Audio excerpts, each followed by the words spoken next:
Fuck Fuck you, Matt.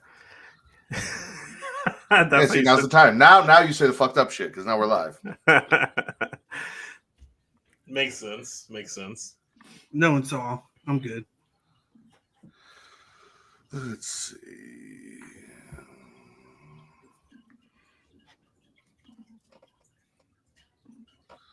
So that no, I don't want to fucking open YouTube. Fuck off. Why not? Because I'm on a show. I'm not trying to open YouTube. How come his shows that we're streaming on live to X but not Twitch? Yeah, I was just about to say we're not live on Twitch. Oh, because I'm a dumbass. Well, you can always add it.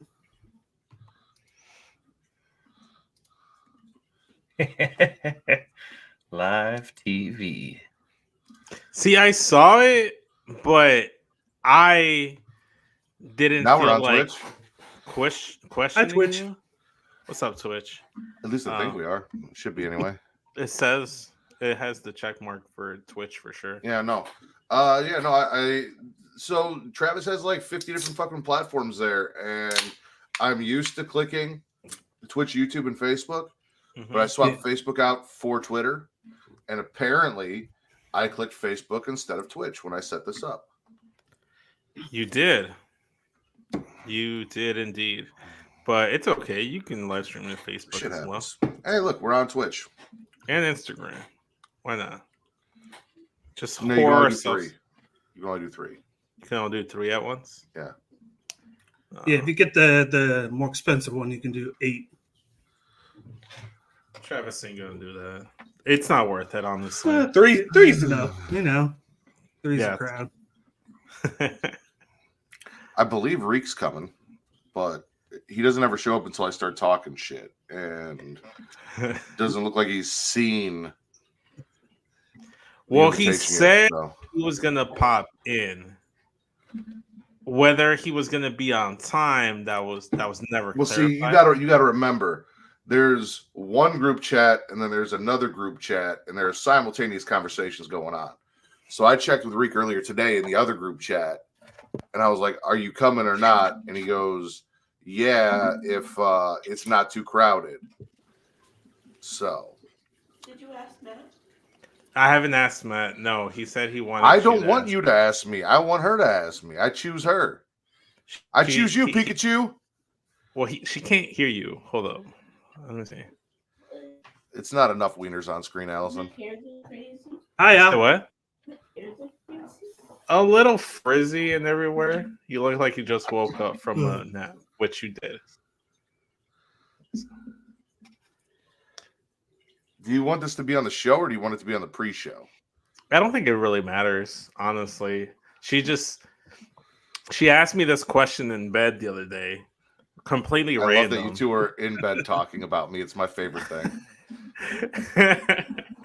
We talked about the whole thing. We had a full-blown conversation about the subject and the question at hand.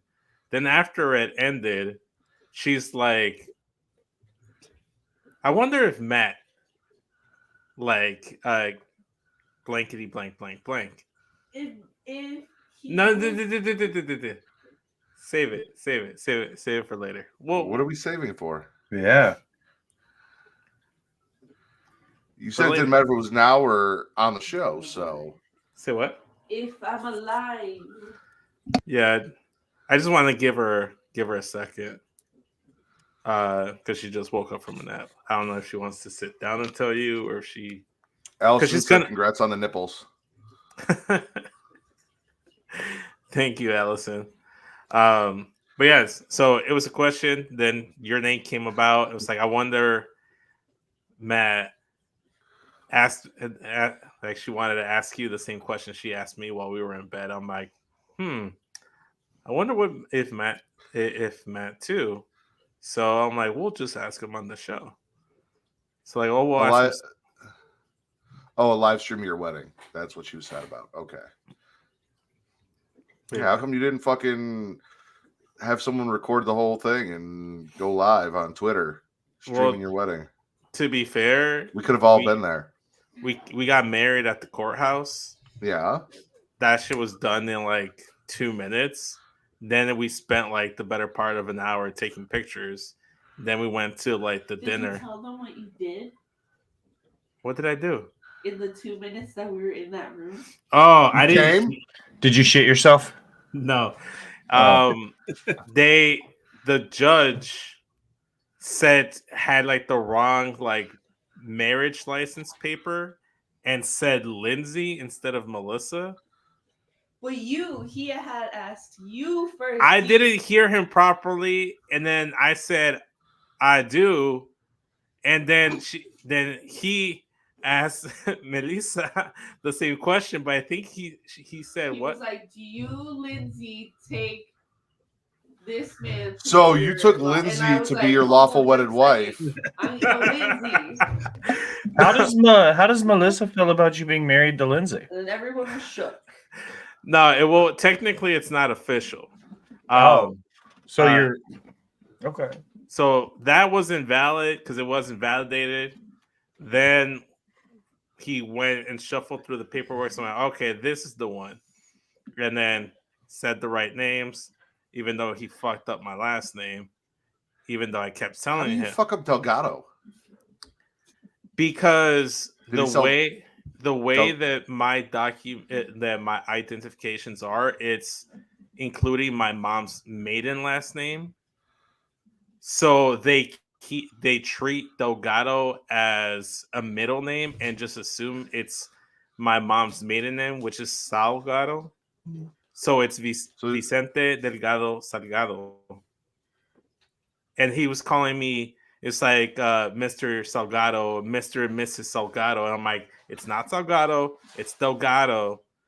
The only reason I had to include it is because all my paperwork has my mom's maiden name. Because when I had my Mexican identification, and then like I brought that in for like Illinois state ID and stuff like name. they forced me to keep it. They forced me to keep it because it's like your identifications have Delgado Salgado, so you have to include Delgado Salgado. DELGADO and SALGGADO. Yeah. Do you have a middle name? No, I don't have a middle name. My question is, that's why they got confused. Did Lindsay and Melissa take Salgado, Delgado both, or did they only hyphenate Delgado? I don't know about Lindsay. I don't know what's Lindsay's story, but Melissa. You should really know your wife's name. I'm just focusing on the one. For all we know, he's married to 2 people now. Yeah. I'm only focusing on the one. I've had 2 wives as well. It's not simultaneously. I don't think. Yeah, you should have just taken Melissa's last name. That would have made it so much easier. Yeah. Well, what I'm gonna do is that once we get everything in the mail, I'm gonna just legally change my name to just Vicente Delgado and just remove my mom's maiden last name, so that now I have that documentation. I'm gonna go through a process of removing one last name. Get processed. All right. I think we've waited for Reek long enough. If he comes through, he comes through. But we're going to run the intro and actually get this show started now that we've got the whole tale of how we don't really know who the fuck Vince is. Hold up. Let me just answer Allison real quick. I didn't want to take Melissa's last name because I'm completely named after my grandfather, which he was also Vicente Delgado. So I'm technically Vicente Delgado the second. Technically speaking, and they named me after him, so I don't really want to change it. But I did say I might consider hyphenate, so we both would be Delgado Estrada, hyphenated. But no, my mom was You should give yourself the middle name Armando. No. You could be Vicente Armando Delgado Estrada. As funny as that would be, no. But Allison, my mom was actually more mad at me with the maiden name because her legal name is Alejandro. Will you do Alejandro? Delgado. No, Vicente Alejandro Delgado Estrada. they're actually. Well, no. You got the chat going, but let's start the show. Let's start the show. I don't think we've had enough conversations. No, I listen to it all the time. I tell all my friends to Smack It Raw.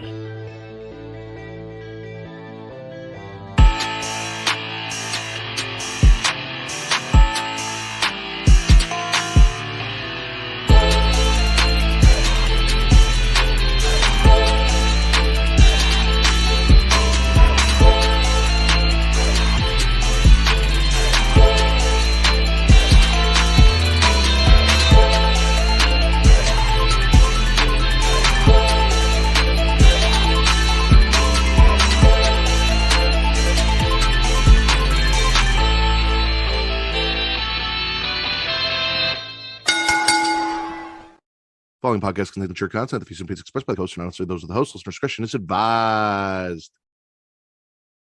Ladies and gentlemen, welcome to the #1 wrestling podcast on places where you can find people having sex on the internet, the Smackin It Raw podcast. I am your host, the patron saint of podcasting, the Warden Matt Ritter, and my co-hosts couldn't make it this week.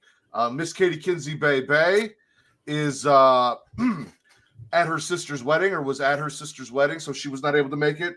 Our boy Vince Delgado is on his honeymoon still, but I sent out the bad signal, and I got responses from some of my favorite people in podcasting. This is a huge collaboration, ladies and gentlemen, from the Get Show podcast. It is Vicente Alejandro Delgado Estrada. From the Wrestling Bros podcast, it is our boy Bakley, my favorite ginger, no offense to Jaxbo, and purveyor of botched spots and chair shots, and creator of Rivet City Radio. He is host, along with our boy Jaxbo, of Wrestling News at 420, and today, technically in my time zone, is still 420. He is a chef by trade and mark by choice, the Will Gray.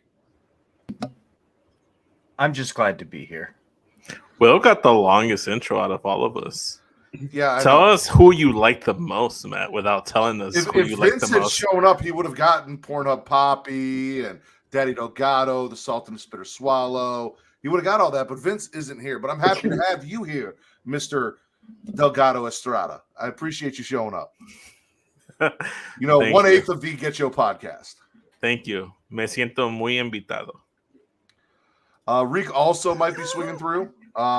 So while he swings his thing through, yeah, he might swing his thing through. A little bit of that White Cave Wrestling love today as well. Sounds about right. What you guys doing? Everyone good? Chilling. Enjoying Still celebrating Matt's birthday, as you can see in the background. I appreciate that. Speaking of my birthday, since we're here, Katie sent me this, which she got signed at Mania from the Don. Nice. My boy Tony D. Love it. You can't see it, and I'm not going to get up to get it, but directly behind me, this way. There you go. No, there we go. That shelf back there, there's a tiny little plush Undertaker that I received from the Will Gray and Allison. And right here in frame, also. There it is. From the Will Gray and Allison. Nice. Hanging out with me. Yeah, Vince never ran me up that Smackin It Raw sign. I still have the Undertaker flag that I got from Bill that I need to find a spot for. And since Vince didn't give me that Smackin It Raw sign, I might just go right there on the door where I was going to put the Smackin It Raw sign. So, because Vince bitched at me about how we need to spend time together and we need to see each other, and then never got a hold of me to make plans to do that before my birthday / his wedding. So, it got pretty hectic towards the Don't last. Speak for Vince, Mr. Delgado Estrada, you don't need to speak for Vince. I'll deal with him next week when he returns. Okay, fair enough. But from what I understand, he got sick days before his wedding and barely slightly recovered the day of. So he has excuses that I think are a little valid. Well, you need to put yours on your set. What do I need to put on my set? My Dr. Pepper bottle? Oh, it's downstairs. Yeah. Allison, get it for him.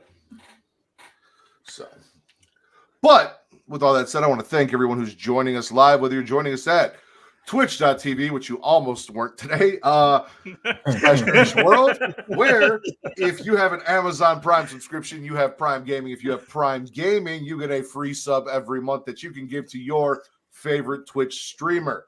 Of course, if you're watching me, it should be me, but we have friends who stream live on Twitch that you guys should go check out. Katie's not here, but go check out the She Leads Showcase over on Twitch. Will is here. Rivet City Radio is an amazing place with a bunch of variety shows and different takes on wrestling and different podcasts all on the network you guys can go check out. How are those wrestling bros doing with Twitch? Doing pretty good. New to it. Haven't used it too much until now. So, you guys accepting subs yet? Not yet. Okay. Well, you guys need to go follow them so that they can accept subs because gingers need subs. They don't have souls. They need subs. Yeah. You can't have one, so might as well get the other.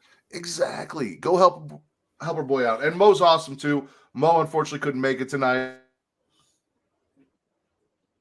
But go check them out in their show. It's fantastic. I stop by as much as I can, show support. As I always tell you guys, Bakley is the one that keeps me up to date on everything that happens outside of WWE and AEW in my DMs. So I appreciate him because now I know what happened in Rebellion. I know everything that the Great Okan does, and unfortunately everything that Matt does or doesn't do. Ladies and gentlemen, from Young Kings Wrestling, he is the only BBC with a PhD, Greek Baker, in the building. What's up, y'all? What's going on, man? We were just plugging stuff like Twitch. Now we're at YouTube, youtube.com/Creation World, where if Will's paying attention, I'm paying attention. I got you. If you like, subscribe, and comment, what does that do? It boosts the algorithm and it helps find new listeners. All right, who wants to call me a whore for Katie? Vince? Okay. Vince, why is that important to me? Because you're a whore, Matthew. That's right, ladies and gentlemen. I'm a whore. I'm a whore for your likes, for your comments, for your attention, for your entertainment. Willing to do whatever it takes to get that like, that comment, that subscribe, but most importantly, to get you to flick the bean while watching us. Hit that notification bell. Get notified every time we go live, whether it is Fridays at noon Central, 1 p.m. Eastern for the Creation Conversation. Every Saturday at 10 Central, 11 p.m. Eastern for Smackin It Raw, and every other Sunday, including next Sunday, 10 p.m. Central, 11 p.m. Eastern for Getting Off. Now, mind you, if you guys tune in for Smackin It Raw next week, we are going an hour early. We have some friends on from the Atlantic time zone or Pacific time zone, whatever the one is that's 2 hours ahead of us. That's the Atlantic time zone. Yeah, that one. Yeah, the one way up there north in Canada. That Who one. the fuck do you got coming on from Newfoundland? Wrestle with the Truth. Oh, PC Hunter in them. Okay. Yep. Only people who live there. I don't know if Jay's coming, but I know BC Hunter's coming. So nice. Sorry, I didn't mean to hijack that. I was like, who the no, that's fuck fine. lives there? That's fine. BC Hunter and Jay are the only two people who live in Newfoundland. No, I actually think Willow was on the same time zone as them as well. So really, Raven on. Yeah, okay. That's why we went early again too. Anytime we have someone from Canada, we try and go a little early for them to accommodate because you never know what time zone they fall in. So, but except for the Wallop boys, we just gotta do it regular time with them. Well, that's because they're used to staying up late with us. They're good. And Ryland's just raw dogs everything. Ryland raw dogs everything.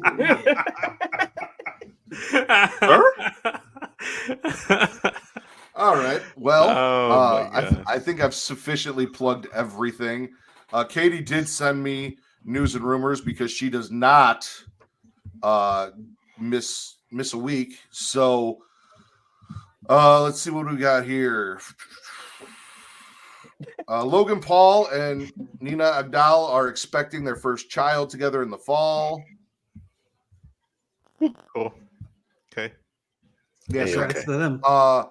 Roman Reigns is currently filming a new movie called Good Fortune. It's a heist comedy movie featuring Keanu Reeves, Seth Rogen, Keke Palmer, and of course, Roman Reigns.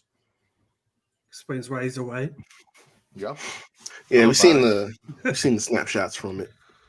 Looks like He's it's probably currently gonna be cool. battling cancer as well, which will clarified for me during WrestleMania weekend as to how that's possible. Yeah.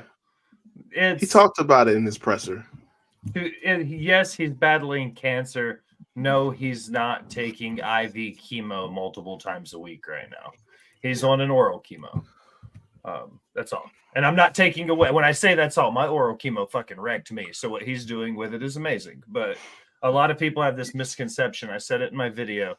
They think he's going to the hospital and getting on IVs and then like going and wrestling 30 and 45-minute matches. And that's not what's happening. You know, I'm not taking away from what he's doing, but some people think that when everybody's on chemo, they assume that they're like going in and getting a port or like a pick line and all of that. And that's not what's happening. That's just kind of like what you see in like media, how they portray cancer treatments, like Breaking Bad and other like medical shows. That's usually how they portray it. So people that don't know, that they just assume that that's true. Allison, are you asking if our tribal chief knows how to be funny? Suffering succotash, of course he does. Ooh. Are you feeling? How long has he been taking the medicine for, or whatever he is taking? He still does. He still does regularly. So what Will explain to the me whole is, time? I was just saying, what Will explain to me is he has the type of leukemia that never actually goes away. He will live with it his entire life, and he will have flare-ups like Vince does with herpes, but only on occasion. And when he does, then, you know, medication, so on and so forth, time off from wrestling, stuff like that. I beg your pardon? Mr. Estrada. See. What's the matter? Didn't expect to hear that from you. Like, do you have inside information? Do you personally know Vicente Delgado? Do you know him personally? Yes. Do you know him more personally than I do? Because I know all about his herpes and his flare-ups. Are you the one that caused them? No, I'm not. Oh, okay. I'm the person he confided in about them when they started happening, though. Ah, okay, cool. Confidant, consigliere, whatever you want to call me. Gotcha. Should we break kayfabe for Reek because he seems? Oh yeah, so you weren't here for the pre-show. Seeing as Vince wasn't supposed to be here, he's supposed to still be on his honeymoon, and then he let us in on a whole debacle of things that happened with names and things on the wedding, where they called Melissa by the wrong name, they were calling him by the wrong last name. We suggested that he should have just taken Melissa's last name, which is Estrada. I suggested when he gets all his names changed, he should either go by Vicente Armando Delgado Estrada or Vicente Alejandro Delgado Estrada.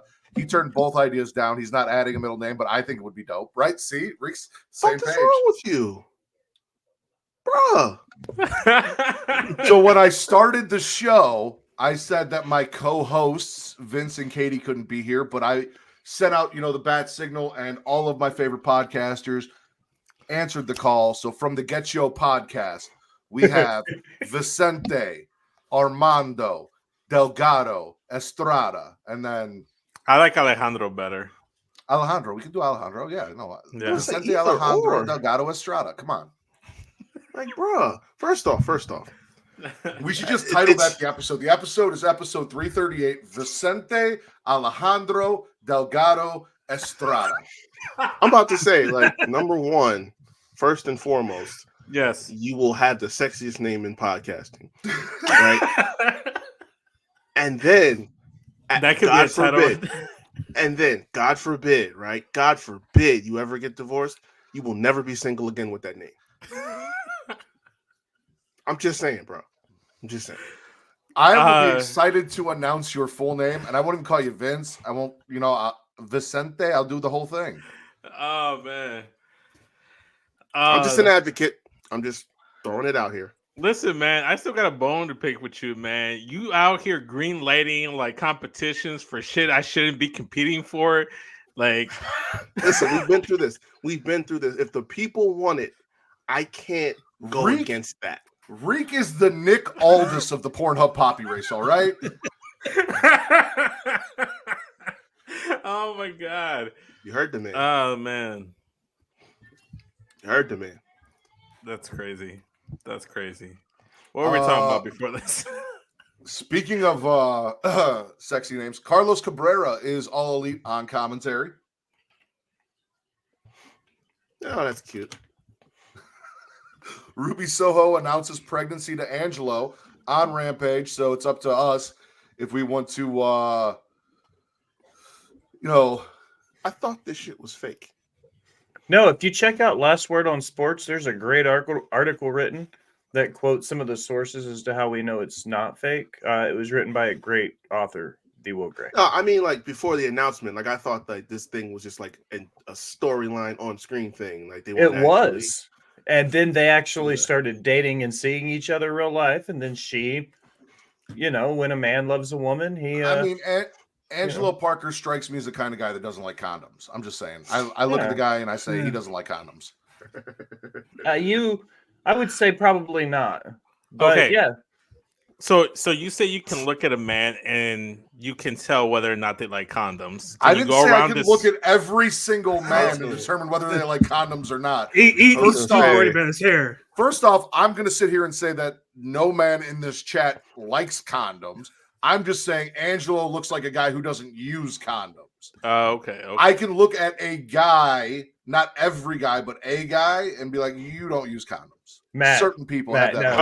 Okay. Matt. Can you do that in this chat? Yeah. Do I use condoms? Matt, do I use condoms? Hell no. Why do you say that, Reek? I can say that because I know you by now, Will. It's like if you've had a conversation with Will for at least 24 hours, you know that man does not put plastic on. Like it's latex, go time all the time. Like my guy has experienced too much in life to be like, yo, let me strap this on really quick. Nah, call that. Yeah. All right. I appreciate that. I feel more hyped because of that, Reek. Thank you. I was also going to say, Will, like, I feel like you use and I don't know how it works, but somehow I feel like you use the excuse that you're Jewish, so you can't wear condoms somehow. Like it goes against religion, even though you cook and eat pork and you don't care. You don't tell them that. You're just like, I can't wear condoms because I'm Jewish. And I don't blame you. I would too. See, the problem is immediately I'm just like, yo, do you want to see my space laser? And then bam, they're immediately pregnant. So like I have to tone it back just because of how awesome I am. There you go. Mm-hmm. Can't argue with it. Mm-mm. Matt's like, I don't even know what to say to that. Yeah. So,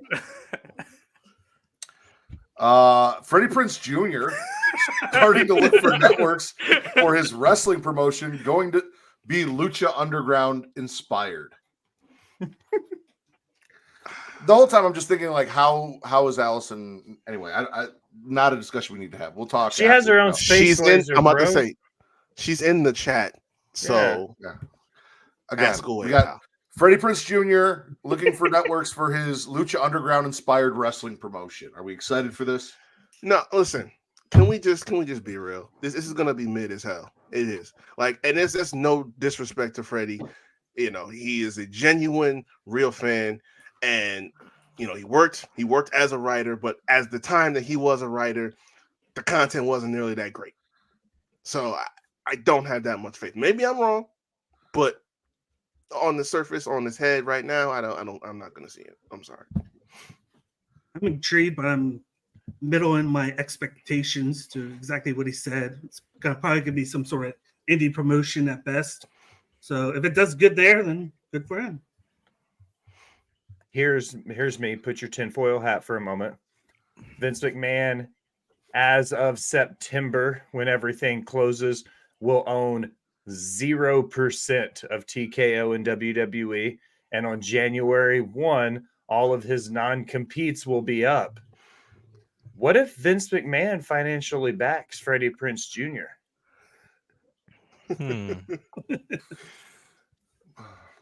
I'm laughing because I don't rule it. I don't rule it out. I'm laughing because I saw a quote earlier. Apparently, Conrad Thompson was talking about it, saying that by next Mania, Vince will be in the wrestling business again. I say between January and April, he'll be actively involved with another promotion because all of his non-competes are up the first week of January. Could you imagine if Vince bought the NWA and brought it back to compete with WWE? That'd be Lord help us all. that would be like the one that would make the most sense. The only way Vince would buy the NWA, though, and I know this because I'm familiar with the product, Billy's going to have to make a lot of money off that sell because right now it's not about money because it's a passion project for him because he's a lifelong wrestling fan. He's not in it to make money per se. He's in it to keep the NWA name running. Is it helpful that they're making a profit? Yes, absolutely. But it's a passion project. For him to sell the rights and everything that goes along with it, he's going to have to make more than what he sold it or for what he bought it for. PPW, Prison Pro Wrestling. PPW. It's what should be happening. But we know how people with money skate around shit. So yeah. Hopefully that's true. I mean, Diddy's been on his private island for the better part of a month. And I mean, look it up. His private jet flew to his island and has not left since it got there. Damn right. I hate that we have to talk about this, but the Oklahoma Athletic Commission warned AEW about letting Nyla Rose compete last year because she is transgender. They were told not to do it again or punitive action will be taken. TK came out in support of Nyla Rose and said, if the locker room can embrace Nyla, the commission can too.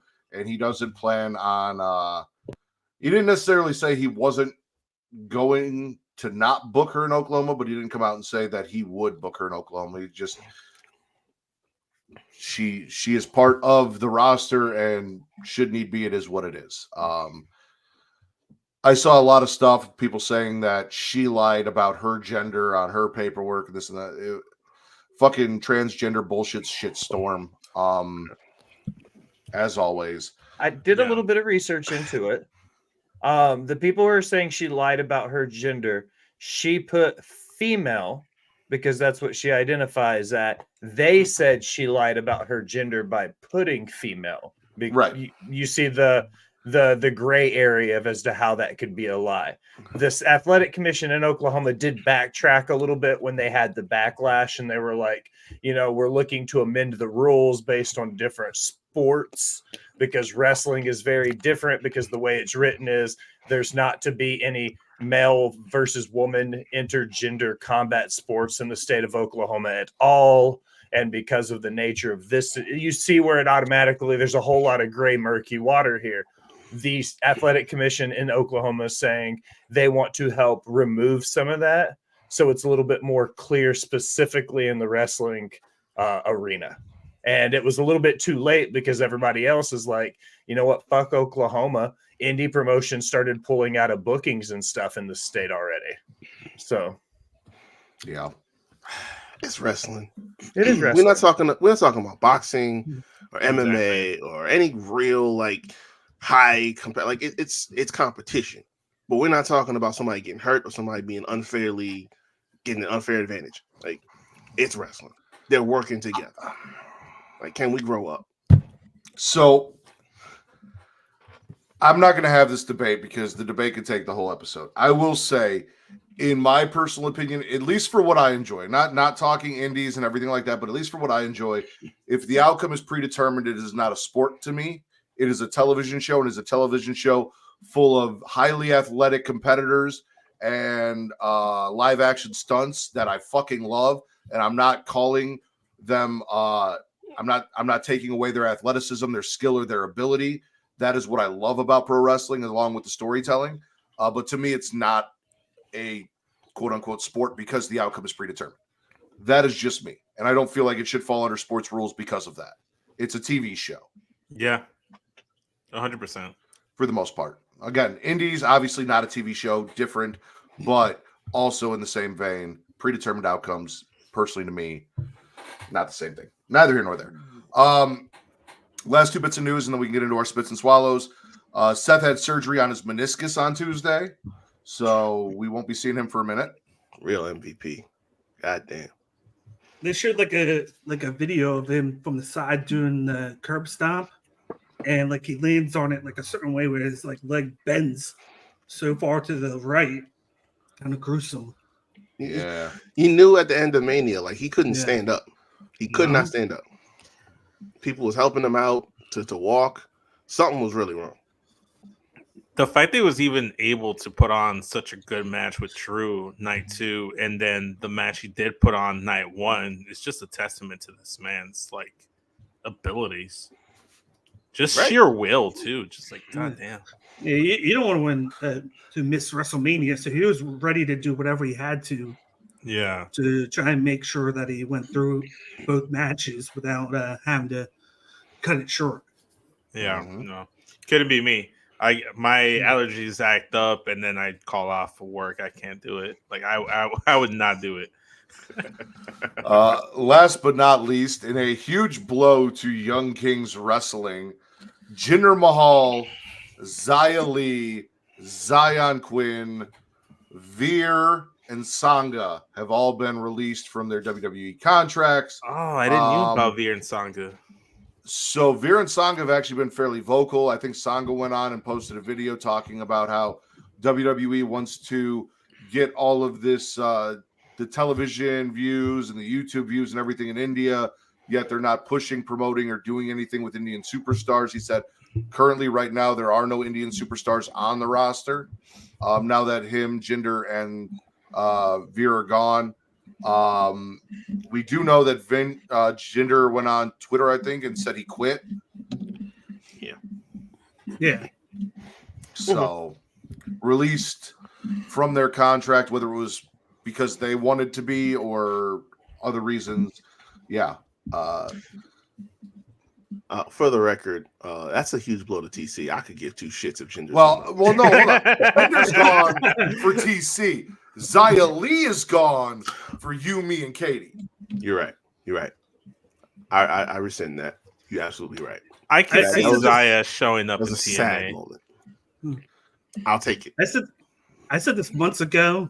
I thought it was random that they brought Jinder back for the whole thing with the Seth Rollins, and then he disappeared again. And I was like, it made no sense. And everybody gave me shit for it. And here he is, a couple months later, released. Yep. Not doing a damn thing other than working main event after he wrestled Seth Rollins. And then he did that thing with The Rock. Great. I liked that segment, but it's like, it was so random, out of nowhere, and then boom, gone again. And that's the thing. That's the thing. Like, from my feelings aside, I really didn't have a feeling about this because it's not like they didn't get opportunities. They were on TV. They weren't like every single week, but you saw them. You saw Jinder. You saw Indushare. Xia Li and Zion Quinn kind of fell off, but it's like you put you out there. You got your opportunity. It didn't hit, so we let you go on your way. Real simple. So Here's the question: you got the people that were released.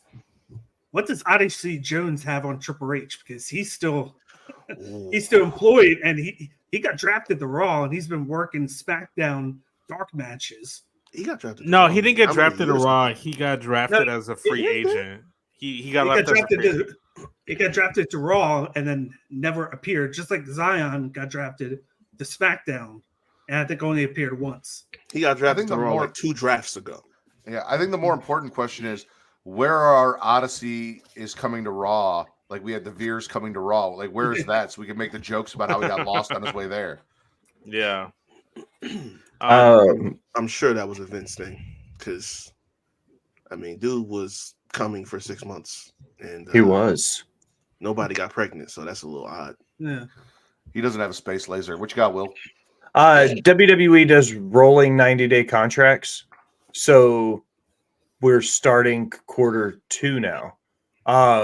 So everybody who's in Q1 that was under a contract that didn't turn a profit or wasn't a big return on investment, that's when WWE does their cuts. So you'll see it the first month of Q2, you'll see it the first month of Q3, you'll see it the first month of Q4. You'll see mandatory cuts done, especially now that TK owns the company, because it's not just WWE reporting to WWE. WWE reports to TKO, and TKO reports to Endeavor, and it goes all the way up the corporate chain now. So it's not just Vince and Triple H and Nick Khan. It's Nick Khan and Triple H report to TKO, who report to Ari Emanuel. It's a lot now compared to where it was a year ago, 2 years ago. And UFC does the same thing with Dana, where he totally had to completely redo how they did cuts, and they do it all the time. Like every couple months, they try and do cuts because of all the new people that they're trying to bring in. And then with the NIL, and then the way that WWE's trying to redo NXT and how they bring people in, I'm not surprised that that's how they're doing it now. What's going on, Ivan? So any final thoughts on any of that news, rumors, stuff we had going on? In terms of for like the cuts and the releases, at the time I just thought it was just 3: Zion Quinn, Zia Lee, and Jinder Mahal. Now you add Veer and Sangha and Deshir into it. It's 5 individuals compared to like a long list they used to be before. And as like it pains me to say this because I love Jinder, but he wasn't really being used. Neither was Zia. Zion Quinn, like I never really saw much potential in him. Maybe once he comes back, maybe he'll be able to find his niche somewhere else. But and the sheer not being used, so it's like these are talents that aren't really being used. What do you do when you're not really using something? You let it just kind of let it go. You cut things loose. Like I have a lot of apps on my phone, and then once I don't use an app for like a 6-month period, I remove it from my phone. It'll be okay. They'll be okay. It could have been worse, and it's not as bad as it used to be. Oh fuck! If I knew that, I would have sent you your pink slip on your wedding day. I feel like they could have. I feel like they messed up Zia Lee, how they used her under Vince. All the start-stop like scenarios with her. She started to get stuff going, and then boom, disappeared again. Yeah, Zia Lee definitely is one that I felt like didn't get a fair shake. But like I mentioned, I would love to see her in Impact. I think she'd be a great addition to the Knockouts roster. Yeah. She might actually thrive there. She might actually be used. Yeah, Yeah. I'm here for it. What's going on, Just? Thanks for swinging by. All right. It is that time, ladies and gentlemen, to do what we do here and spit or swallow. Bakley, I think it has been the longest that, or you have been the longest away from this show. So we are going to start with you. Daniel Bakley, spit or swallow. I'm going to start with the Liv Morgan Revenge Tour. I'm going to swallow that. I know everything going on with Mommy with that injury. We don't know exactly how it happened. Apparently, it was just a freak accident when they were filming that backstage segment. But I kind of like where it's going because you can add a little bit of different development to that rivalry. Like she had to give up the title, and then Liv Morgan comes out, kind of laughs at her. They had to be spread apart, and Rhea says that she's coming for her when she comes back. And I kind of hope that this battle royal they're doing on Monday to determine the new champion, I hope it's Liv, because you can definitely dig deeper into this if she is the champion when Ripley comes back. And then I kind of feel like everything else going on with the Judgment Day, that she can kind of fuck everything up with them and be part of the reason why they break up in the future. You have a Priest who's already turning kind of babyface, Finn who's acting more heelish than usual. But then, if you remember when Finn turned heel and joined the group, he was aligned with Liv Morgan at the time. So I thought that'd be cool if she kind of points him in that direction, and that's how you get like the breakup of the group. I'm split on this because obviously I'm spitting the fact that Rhea got injured and had to relinquish her title. You know, she just had that big Mania win. It's sad. However, her coming out, them molding it into the story of Liv's revenge tour, Liv pointing out, like, how are you going to sit here and be mad after you're the one that injured me? I came back at you. I came to get my lick back. You put me on the shelf. I put you on the shelf. It's 1 for 1. It is what it is. You know, like, don't sit here and act like I did anything more than you did. So I enjoy the story aspect of it. The real life aspect of Rhea being injured and ending this historic run kind of sucks. I think it might make her even hotter when she comes back. I think that's what's going to get people more invested. She's definitely going to add that Triple H pop when he returned from his injury in Madison Square Garden. It's going to be nuclear. Yeah. Oh, yeah. We got 2 mega baby faces coming back eventually. Mm-hmm. But I'm spitting actually the Liv revenge tour because of. But this is my thing. Everything that you just pointed out that could potentially happen does not fit the character that Liv Morgan is. It doesn't. Like if you're talking about a monster heel, if you're talking about a Nia Jax or somebody like that, I got you. Liv, she is not, to me, she's not built like that. The whole what was it, Queen of Extreme thing she was trying to do, I think, at one point in time when she was feuding with Ronda. Okay, that I can get behind. But this whole I'm gonna come back and I'm gonna cause all this chaos and I took Rhea down and now I'm gonna take this person down. I'm gonna win the world. I don't think she should win the world title. If anybody wins the world title, it better be Shayna Baszler, and I don't want to hear a damn word about it. I have been on that train. I'm not getting off it. There is no better time than now. Opportunity struck. Do the right thing. But yeah, as far as Liv Morgan goes, and again, this is not to knock her. I think this is just one of those things where it's like it looks like they're trying to do with her. I don't think that's going to work. But you know, we just kind of stay in the lane for her. Like how long have you been riding the Queen of Spades train, Reek? Jesus Christ. It's got to be 5.5 years at least, because it started when she was in NXT. Yeah. Okay. I recall you being high on Shayna back then for sure. Yeah. As for me, I did have it as one of my spits. The Rhea Ripley injury, her having to vacate the title, that really sucks.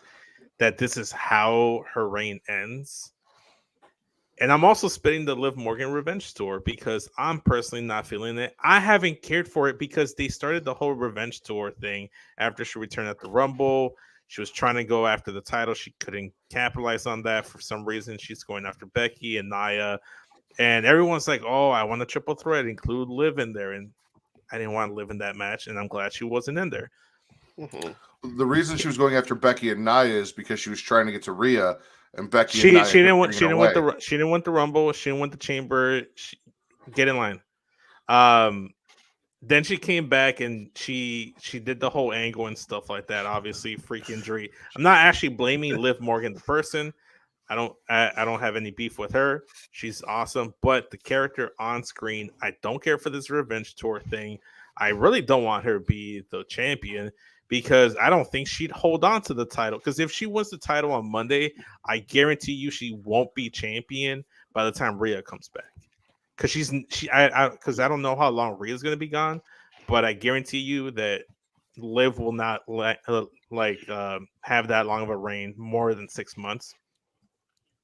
And it just right now with the way the crowd reacted to her, I don't really think I want a title reign more than 6 months. Like we just got off the Rhea and that's Roman train. That's what I'm saying. So like if the whole goal is and to have Gunther. Yes. Pass that So shit if the around. goal is to have Liv Morgan be champion when Rhea comes back, then she shouldn't win this battle royal because who knows how long Rhea's going to be out? Are you really going to keep the title on Liv Morgan that whole time? No. Put on someone else. Honestly, and I'm surprised I'm even saying this because I never have anything positive to say about her.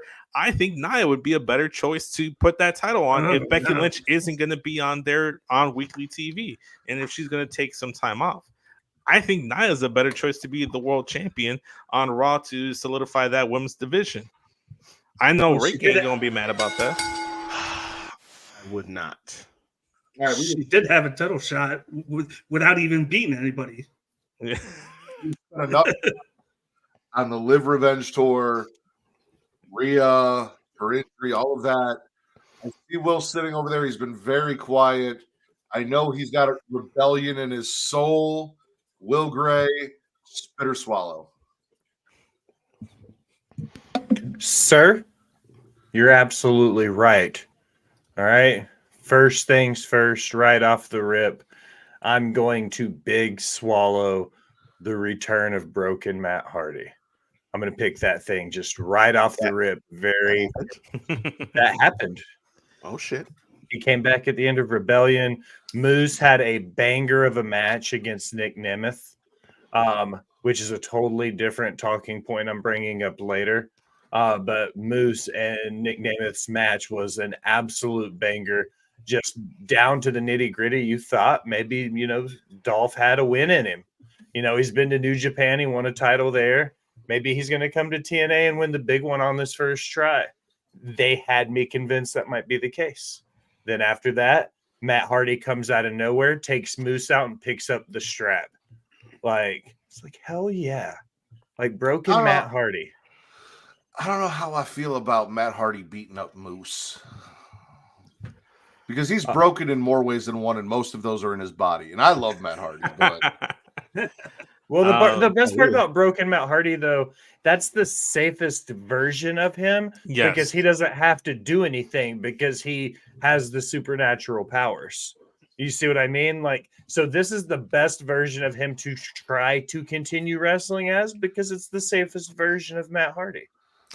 You know why this is a swallow? Because this guarantees that we won't have a Hardy Boys showing up on WWE TV going after the tag titles. So I didn't want to see that at WrestleMania. I didn't want to see that, period. I don't want Matt Hardy back on WWE TV. I wanted people to shut up about the Hardy Boys. So him being broken, Matt Hardy back on TNA works out beautifully for me.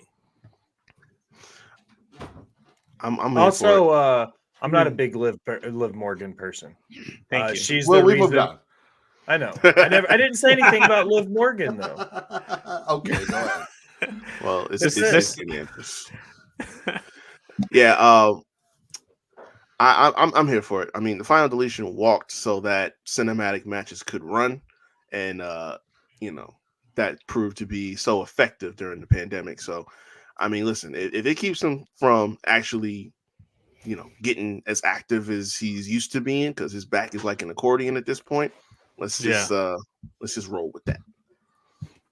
If it wasn't for the Final Deletion in Impact and Matt Hardy with the broken stuff, we wouldn't have the Boneyard match. Case in point. Yep. Boneyard match was a great way to send off Undertaker in his final match, especially with his limitations at that age. And Matt But I could argue. Guy.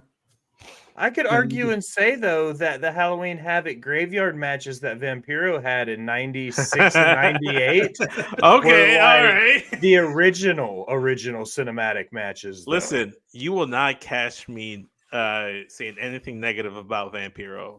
I'll give Vampiro his flowers for sure. Shout out you guys to should have Vampiro. just been through that on Return to Wrestling, Matt. You remember when that was? No, I think it's 99. I don't think it's 98. Okay. Because we are at Ultimate Warrior. Oh God, I'm sorry. No. So like the ghost and shit in the mirror. Hello. What is this? Oh, I'm just popping in to say hi. Oh, okay. Literally popped in. Ladies and gentlemen, host of the She Lead Showcase, Inside the Mind of In the Crowd. Whoa. Getting off Whoa, what are you doing, sir? What are you doing, sir? This is my job. This is my job. Excuse me. Ladies and gentlemen, joining us right now is the host of the She League Showcase, the hardest working woman in all of wrestling podcast today, my client, Ms. Katie Kinsey, baby. Hi.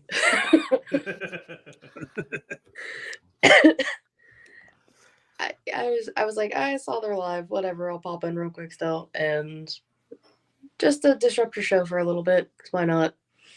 How was the wedding? It was fun. A little bit of drama, but what else is fucking new? Jesus. Yeah, I feel that. You want to give us a quick spit or swallow before you go? Oh, fuck. I actually didn't expect you to ask me this question. Really? I ask you it about 15 times a week, and you thought you'd show up and I wouldn't ask you to spit or swallow? Yes. I will swallow everything D'Angelo family and them being the reason wrestlers get taken off TV. Hey, that looks familiar. I have that written down, Katie. Oh my Look God. at us swallowing the same thing. Yeah. Thing. All about the family, you know? Okay, well, Thank you, enjoy Katie. your show. I will watch this later. It's good to see you, Katie. Okay. Get some rest, Katie. Yeah. I'm tired. All right, bye. But since you brought it up, ladies and gentlemen, the Don is back. He took care of an issue for Baby Regal and friends. The No Quarters Catch a Penny crew comes out. The Don wants payment for the issues that he took care of. He's like, hey, I did this. Fuck you, pay me. And they're like, no, we're not paying you. He's like, all right, well, if you're not going to pay me, that cup sitting there looks pretty nice. And let me tell you something. If anyone in NXT knows about heritage, it is the Don, all right? The Don knows heritage. So, Baby Regal calls him a two-bit criminal in wrestling boots, which was a little offensive. The Don, by the way, looking dapper in that suit. Just got to get that out there.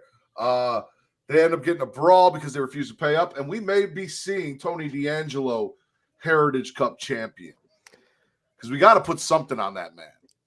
I have NXT big title visions on that man. I agree Dragunov about is that. gonna be drafted. Get the title off of Dragunov and Roxy. Put those goddamn fucking titles on the Don at this point. If you're not gonna put on the Don, put on Trick. Like one of those two got to be NXT champ right now. I think you're gonna see the Don. I think you're gonna see Don get caught up. I hope he gets called up. Yeah, I'll allow the Heritage Cup because it is what it is. I haven't changed my tune much on Tony D'Angelo, but I will say, the fact that we've established a whole, a nice solid family. He's got a consigliere. He's got a legitimate fit now. He's not wearing them cheap ass sweatsuits like he's in some Sopranos. Like you just don't ever want to be able to talk about The Godfather again or Goodfellas. Listen, I revoked your privileges years ago, and you're not ever getting them back. Look. I'm being fair here. I'm not shitting on You're them not no more. being fair. Listen. Everybody you fucks with the Don except for you. If they want to put the Heritage Cup on them, I'm here for that. He can't have the NXT title. That's for Trick Williams specifically.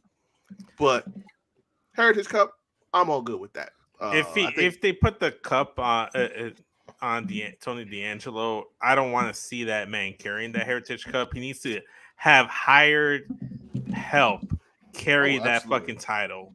Like that whole cup around him. No, he needs to have his own J&J security. I don't think it fits him though. I don't think it fits him at all. I don't think he's going to win it. It does. No, I think it fits Regal's son more than it does him. For sure. But I think it just gives him something to do for one of his last runs. I thought they should have put the world title on him. They didn't for who knows why. You didn't have to keep it on Dragon. I don't think he's getting called up. I don't know. I think the family.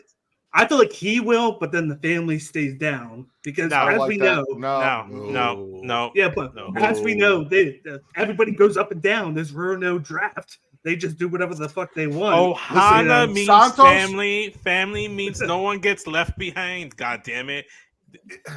Santos pulled that bullshit. The Don is faithful. All right, he ain't gonna leave his family behind. Listen, think man. we all I know have, that. Why Santos got to catch strays right now?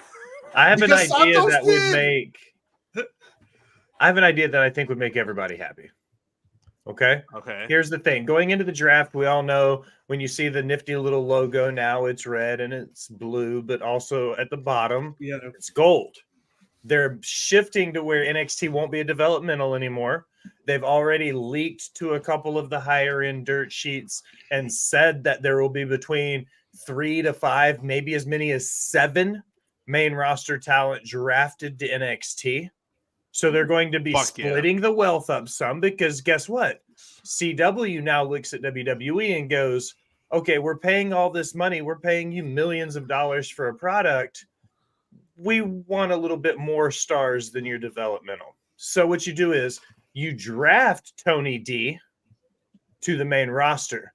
That man never has to work a match. And here's how. You draft the family with him, and then you bring in any extra or stand-in that you can that looks like a beef eating meaty Italian dude, and you have him run the underbelly of your main roster. You want something shady done and you need to go behind Adam Pearce's back, you go see the family.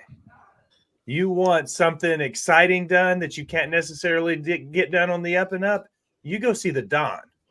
And they incorporate it to where his style is Tony D doesn't fight you until you made it worth the fight. He becomes a spectacle and an attraction then, and you keep the mysticism of him being this mafia Don, like boss of the underground. I like that.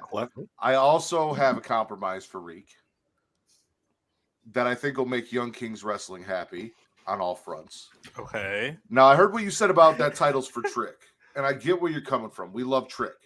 But what if we draft Trick and have him beat Sammy for that title and let Trick take that title off Sammy? And then we put that title on Trick, and then we put the NXT title on the Don, and NXT is the Don's brand. He sits in his office with his belt, with his chair. People need to come to him, pay the respects, do the things. He is how things get made and done in NXT. We can even turn the family heel at that point. I think the heel mafia family works a little better eventually down the road than a babyface mafia family. And we have Trick beating Sammy, which I know would make TC very happy. It would make me happy too.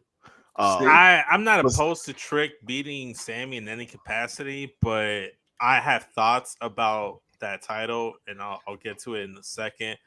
But the family, I'm all about them being heel, and if they get called up and they get drafted to the brand, it has to be a collective thing. That's the only way I'm okay with it, Bakley. And I think SmackDown would be a perfect spot because I feel like that's a little bit more character based, and that's what I would like to see. And just also, make it faction. We get rid of all of the singles wrestlers on SmackDown. It is strictly like Legado versus the Bloodline versus the family versus Bobby Lashley. So it's GTA San Andreas is what you're saying. Exactly. It is just faction warfare on SmackDown. Everyone's got a group. They've all got a woman in the group. Just don't put him near the Final Testament because apparently he changes people for the worse. Tommy just said the Final Testament. Is it bad that I low-key kind of want them to split up Imperium just so Giovanni Vinci can go back to his old NXT gimmick and then join the family? And maybe if you checked out that show that they had on Roku, they have an actual Italian dude that they signed to a contract that is in developmental right now, who's a big boy, really from Italy, that they could put in the family. He's got some size on him. I want it to be an actual fucking family. I need that shit to be 10 people deep, at least. See, I was thinking about this. I gave you some thought, right? What would actually fully sell me, no question, on Tony D'Angelo, we got to get a separate family that's not Italian. Like, get an Irish mob family in there somewhere and create some kind of some real full-scale war between the two of them. And if Tony and the family come out on top of that, at that point, I won't have no objection whatsoever. We Well, can do that don't with we have Legato. one? You have Listen, Legato doing they're- dirty deeds. You have Tony As- and his crew doing dirty deeds. They're fighting over who controls, as Will said, the underbelly of WWE. Who's doing hits? Who's taking people out? Family faction warfare. Like, you can do that, and you already have Legato for that. You could also do it with if Ridge He already Holland did it never with decides- Legato in NXT. That's what I'm saying. and Tony won. Yeah, but I mean, Can I intercede for Yes, just you a can. second? Yes. I'm watching a GCW show eloquently named How High in honor of the holiday today is for 420. I just watched a very large man. I would probably say at least 350 on the short side. Do a gorgeous moonsault while smoking a blunt, ladies and gentlemen. I take it that's a swallow for Will. That's a big swallow. Like, he didn't even drop it or nothing. Impressive. It was impressive. and my last thing is about your compromise, Matt. The only issue I have with that is the fact that my first swallow happened, and I need to see that through. Well, you are next. Oh no, Vince is busy. So Reek, spit or swallow. Well, I get got it out yelled the at way. for eating the chips that weren't mine.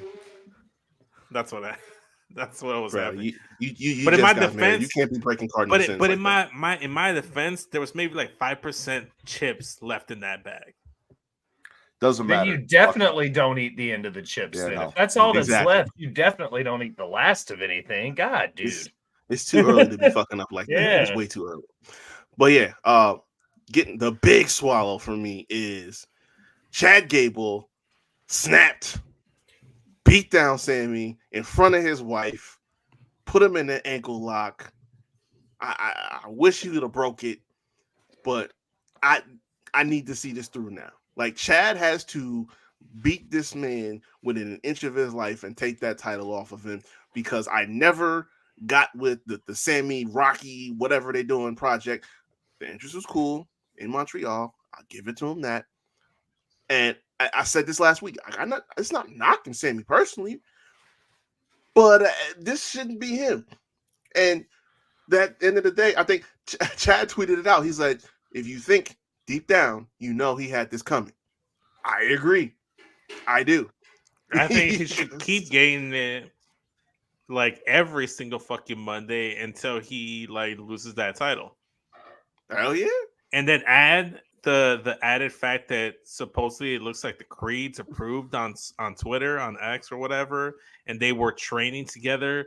And then now like heel Team Angle 2.0, like Team Gable.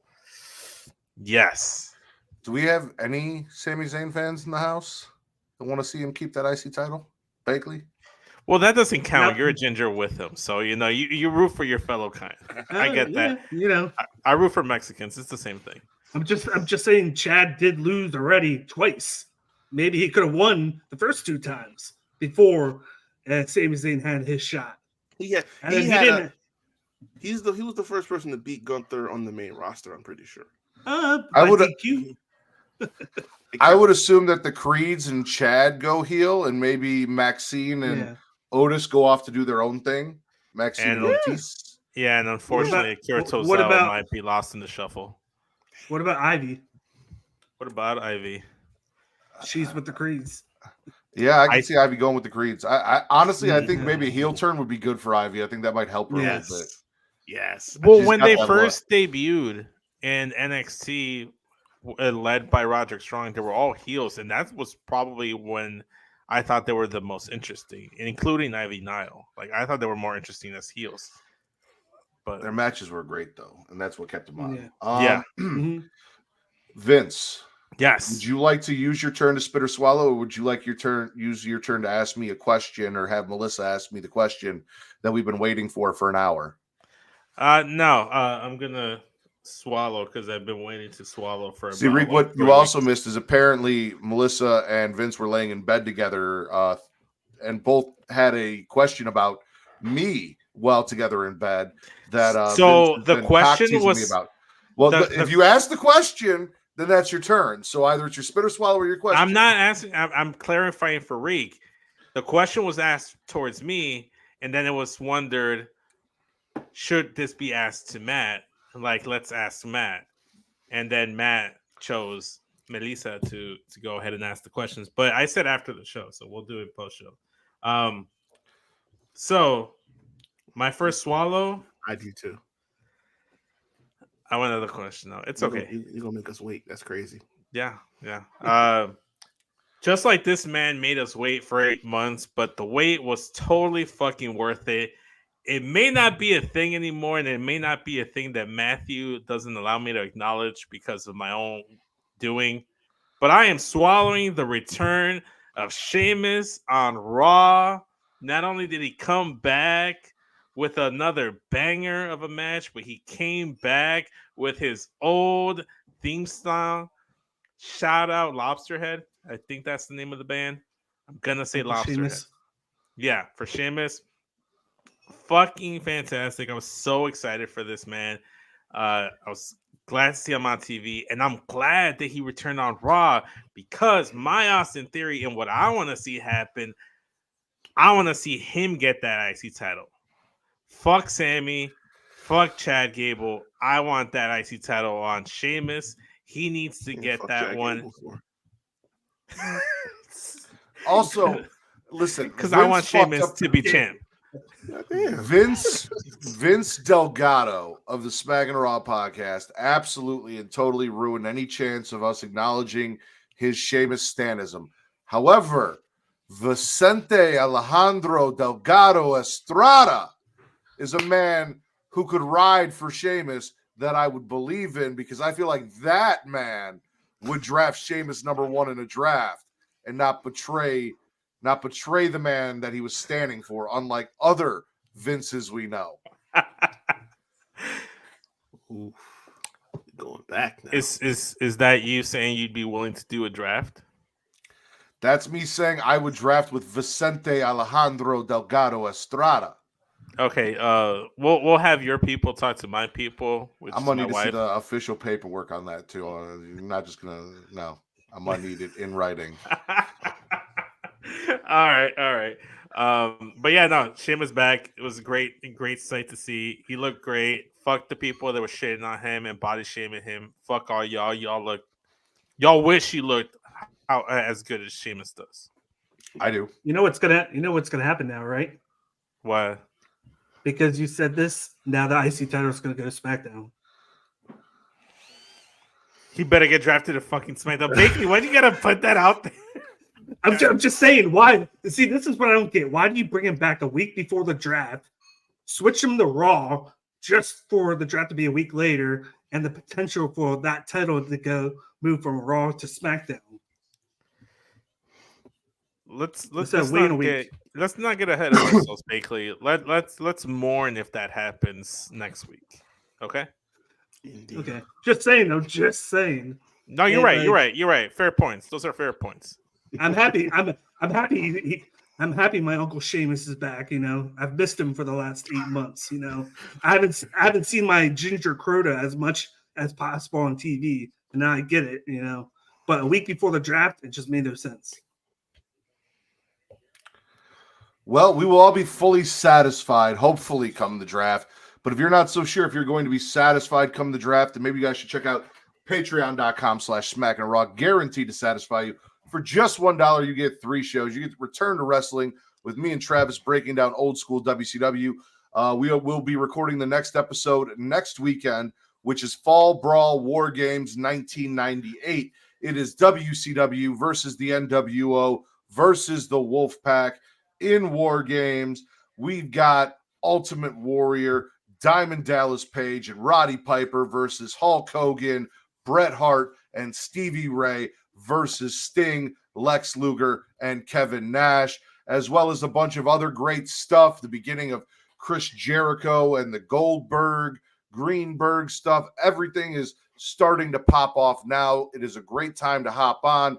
I am not a huge fan of the Warrior. Travis is. So it's going to be a fun conversation next weekend. You guys won't want to miss.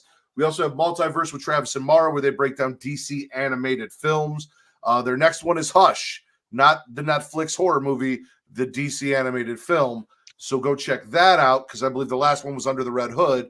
And tomorrow night, we will be recording the very next episode of If You Have to Ask, where me, my wife, Kate, and occasionally a guest break down Am I the Asshole posts that we get off Reddit or that Travis sends to me, and give you guys a little bit of insight into our relationships with friends, family, and each other, and have some laughs. So if all or any of that sounds interesting to you, that is our $1 tier. Now, if you want to show us a little more support, you guys get more things like this show ad-free. However, if you're watching us live right now, that is not an option. What is an option, though, is supporting our sponsors, who Travis is here to tell you about, and it is my favorite sponsor this week, ladies and gentlemen. To spice things up in the bedroom, then it's time to check out Adam and Eve. Because you see, Adam and Eve is the leading adult toy store that offers a wide range of products to help you explore your sexual desires. Whether you're looking for something to use solo or with a partner, they have everything you need to satisfy your cravings. From vibrators to lingerie, bondage gear to lubricants, AdamandEve.com has it all. And the best part, you can shop with confidence, knowing that all their products are of high quality and backed by a 100% satisfaction guarantee. That means whether you bought a dildo, sex swing, penis ring, vibrator, anal sex toy, bondage toy, couples toy, lube, or accessory, you can get a refund within 90 days if you're not 100% satisfied. No questions asked. And right now, as a special offer to our listeners, Adam and Eve is giving you 50% off almost any item on their website. That's right, 50% off. And if you act now, you'll also get free shipping. So go to adamandeve.creationworld.com and use the offer code EROTICA at checkout. That's erotica at adamandeve.creationworld.com for 50% off almost any item and free shipping. Don't wait. This offer won't last very long. The link is in the description. Except for Vince. Vince is not back. But it's not Vince's turn. It's Bakley's turn. So Daniel Bakley, spit or swallow. I'm going to spit everything Ridge Holland being on my TV right now. This man has been on TV hurting people, putting people on the shelf, comes back, slams the door in Joaquin Wilde's hand, loses his temper yet again. This man needs anger management, and then has his match with him, does the same thing, and then all of a sudden, Sean Spears walks out. Like, I don't get everything that's going on. Like, why are they booking Ridge the way they are? You know, it makes no sense to me. I agree. The whole Ridge thing, him being back in NXT, like, none of this is working for me at all. His anger, his accident, like the idea of him like accidentally hurting people in the ring and it being part of his gimmick, and then translating that, I thought had a little bit of potential. And now we went to like him never wrestling again, and now like everything he does accidentally hurts people. This feels very Vince McMahon and not very Shawn Michaels to me, and I'm not digging it. Yeah, I was never a fan of that whole thing, to be honest. And I don't know that I was ever fully sold on Rich Holland to begin with. So that just doubles down on the I'm just not into it like that. But this whole like 1 minute, I'm taking time off, and I'm thinking that was legit. I'm thinking he's gonna go away for a while and maybe we'll just, give him a repackage and start over. No, we're not doing that. We just like, forget the time off. I'm just gonna be back here sorting my anger issues out in the back. Like, no, that's not hitting for me. I'm sorry. The only time I really liked them was in the Brawling Brutes when he was stealing my gimmick and being Sheamus' #1 fan. That was the only time I really cared about him, and it wasn't even that much. Yeah, no, he hasn't really done it for me at all, ever, in any of his iterations.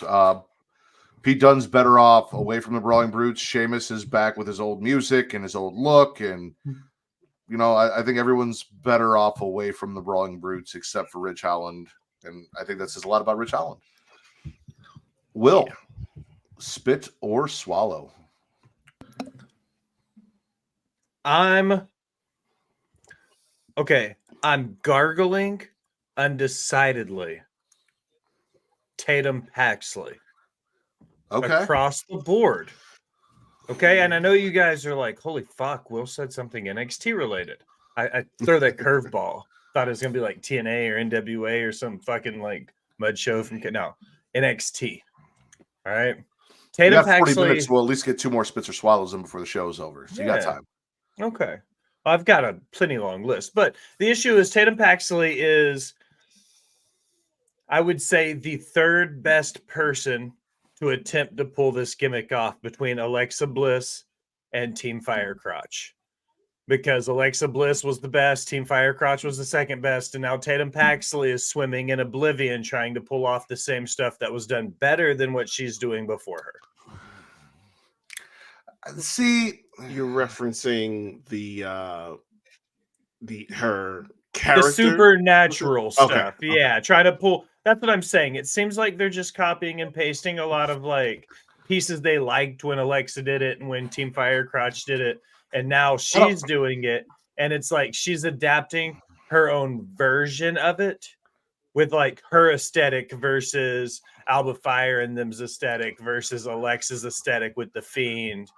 I think this is less supernatural and more just Yeah. she's fucking crazy. That, but also I'm more drawn to, obsessed with the title. Yeah, well, yeah, it's more the infatuation that draws the parallel to Mickey Trish that I got invested in, because it's like, okay, so you just been hanging around me all this time, and it seemed like it was about Lyra, like a kind of weird lesbian vibe going on, but now it's like, oh no, you had the title, so that's why I was hanging around you. So I can get behind that. If she dips more into witchcraft, if she starts making voodoo dolls and shit, I will jump on the Will Gray bandwagon. But right now, I think that whole vignette and everything they did for her villain origin story, if you will, was more just to display like she's fucking psycho. And we've talked about "don't stick your dick in crazy," and me and Will have never heard that phrase. That is foreign to us. So I enjoyed it. I enjoyed, how she talked about Lyra losing the title, breaking her heart, so she had to break Lyra. She's not settling for being friends with the champion anymore. She wants the title for herself. She beat Thea with a little help from JC Jane. And now we're getting a triple threat match with Tatum in the match because Roxanne was talking shit and they was like, oh, really? Well, fuck you. Fight them both. So I don't know. I'm invested. I'm down. If she does get farther into the supernatural, the witchy, the voodoo, and the bullshit, then I may be joining you on that train, Will. We'll see. Yeah. But if they want to be bold, put that title on it. Not saying they should. Oh, yeah. I'm saying if they want to be bold. Because I hope they do. Roxy could go to the main roster. It's not like she needs to stay in NXT. No, she's eligible for the draft, so she's gonna get drafted. Yeah. There you go. I mean, she could get drafted to NXT. Yeah. Well, I only say that because like this feud between Tatum and Lyra is built in already, and if the first match is going to be not 1-on-1, then you got room to build. You can set up the one-on-one match afterwards with Tatum as champion and Lyra chasing, and then Lyra can get called up. I think Lyra was a fantastic women's champion. Yeah, I don't think she gets her flowers enough. So. I give her flowers every fucking week on the show. No. I meant like from like the discourse that I see on my feed on Twitter. Because I was gonna say Lyra Valkyria is literally been said my favorite female wrestler going right now today. Yeah. Ooh. Yeah, wrestler Yeah. in ring. Yeah. Okay. I think the big thing with the whole thing is we got the why now from Tatum. Why she was stalking Valkyria, all the segments and everything. I was wondering, just like you said, I thought it was about Lyra, and now we figure out that it's about the title. So it's a nice swerve. We get the backstory with everything with it. Well, since you brought that up, I'm going to throw in my own little spitter swallow here. New tag titles on Raw and SmackDown, ladies and gentlemen. swallowing both. I think I'm personally slightly more fond of the SmackDown title look than the Raw ones. I do like that they tried to do matching aesthetics with the Raw, so the Raw Women's title and the World Heavyweight title and the tag titles all look the same. But those SmackDown tag titles, they look like the old school Raw and SmackDown titles fucked and had a really cool baby. It gives me vibes of that undisputed title that Brock and Eddie and Kurt had back in the Ruthless Aggression era, which is why I like it so much. I think out of the two, it is the better looking one. I would say it maybe just needs a splash of something, like either like some jewels or like maybe a little bit of color. But in contrast, I made the statement already on Twitter where I initially really liked the world titles on Raw, but then I saw the red on them, and I thought that just kind of like defeated the purpose of like having them neutral. This way, like, you know, like they still feel like Raw titles. So like, what if the draft you move the team over to SmackDown in the future? You know, like, are you going to change the red to blue again? You know, that's kind of like my whole issue with it. Will, how do you feel about the tag titles? I feel like when I saw the new ones on Raw, I said, okay, they're going to be giving us completely different designs. And I said I was a little bit scared because those Raw titles, initially, I thought they reminded me of the Copper Penny titles. That ugly round face, and I was just like, a little bit. They looked like the trios titles from AEW. And then I looked at like the tooling in it and the designs on the leather and the leather. That Southern draw came out. Fuck.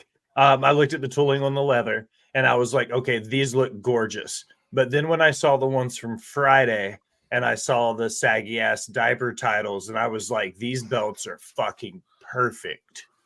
And I know that sounds contradictory because we called them the saggy ass diaper titles on the show when we ranked because we did like 50 titles and we ranked them. And that was one that Katie and Al called them, were the saggy diaper titles. And they put the saggy diaper faceplates on these titles, and I think they're gorgeous. They are. Both sets look nice. I think Friday nights, the SmackDown titles are the better looking of the two. Yeah, it definitely are. The Raw titles kind of look like, you know, Super Bowl rings for a second. So I was like, okay, let's see how SmackDown looks. They hit it.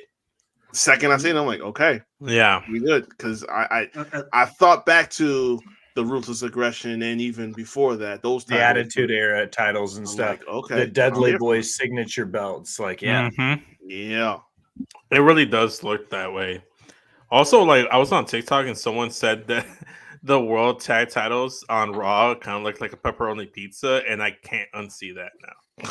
Like it looks like a pepperoni pizza from Little Caesars or something. And you knew they had to do something after what happened last strap, where the Raw champ went to SmackDown and then the SmackDown went to Raw. Yeah, and you had to do something to figure out a way to switch them over. Whereas with this, if you trade champs, you don't have that problem. It's just at least they don't look like to that brand. You can just there's just like the little hints of them. red on the Raw ones. Maybe they can switch it over to like a black background. Maybe make it a little bit more even that way. Justin said the Raw titles look like Ferrero Rocher wrappers. Damn, he ain't lying. All right, Reek, spit or swallow. All right, you ready for this? I'm never gonna say this shit again. I am swallowing Natty on NXT. Here's why. What? I'm with him. I'm with him. I hate it, but I'm with him. Here's why. We have found something that I can get behind, which is where she should have been this entire time. I don't want to see her trying to involve herself in storylines and stuff like that I'm really invested in. You go down to NXT and you work with a talent like Lola Vice, who relatively still fresh in, but needs a big win to start catapulting her because, you know, they got big plans for her. She's a vet. She's been here forever. She's worked with a whole bunch of new talent. This is perfect. I need her to get her ass beat next week, but this is it. This is where you put her. And I hope they draft her to NXT and they keep her there. This is And how on top- we work with Natty for me. On top of that, not only is she working with Lola Vice, Carmen Petrovic is going to be training her for the NXT Underground match. Yep. And this goes right up. Lola, her real name, was a fighter in Bellator. I watched her before she went to NXT. And she was pretty solid. And they don't talk much about that background, but she's got it. So that goes right up her alley at this point. Fuck, I hate that we both had that on our list. Let's just hope she doesn't get lost in the shuffle with, like the last person that won a NXT Underground did.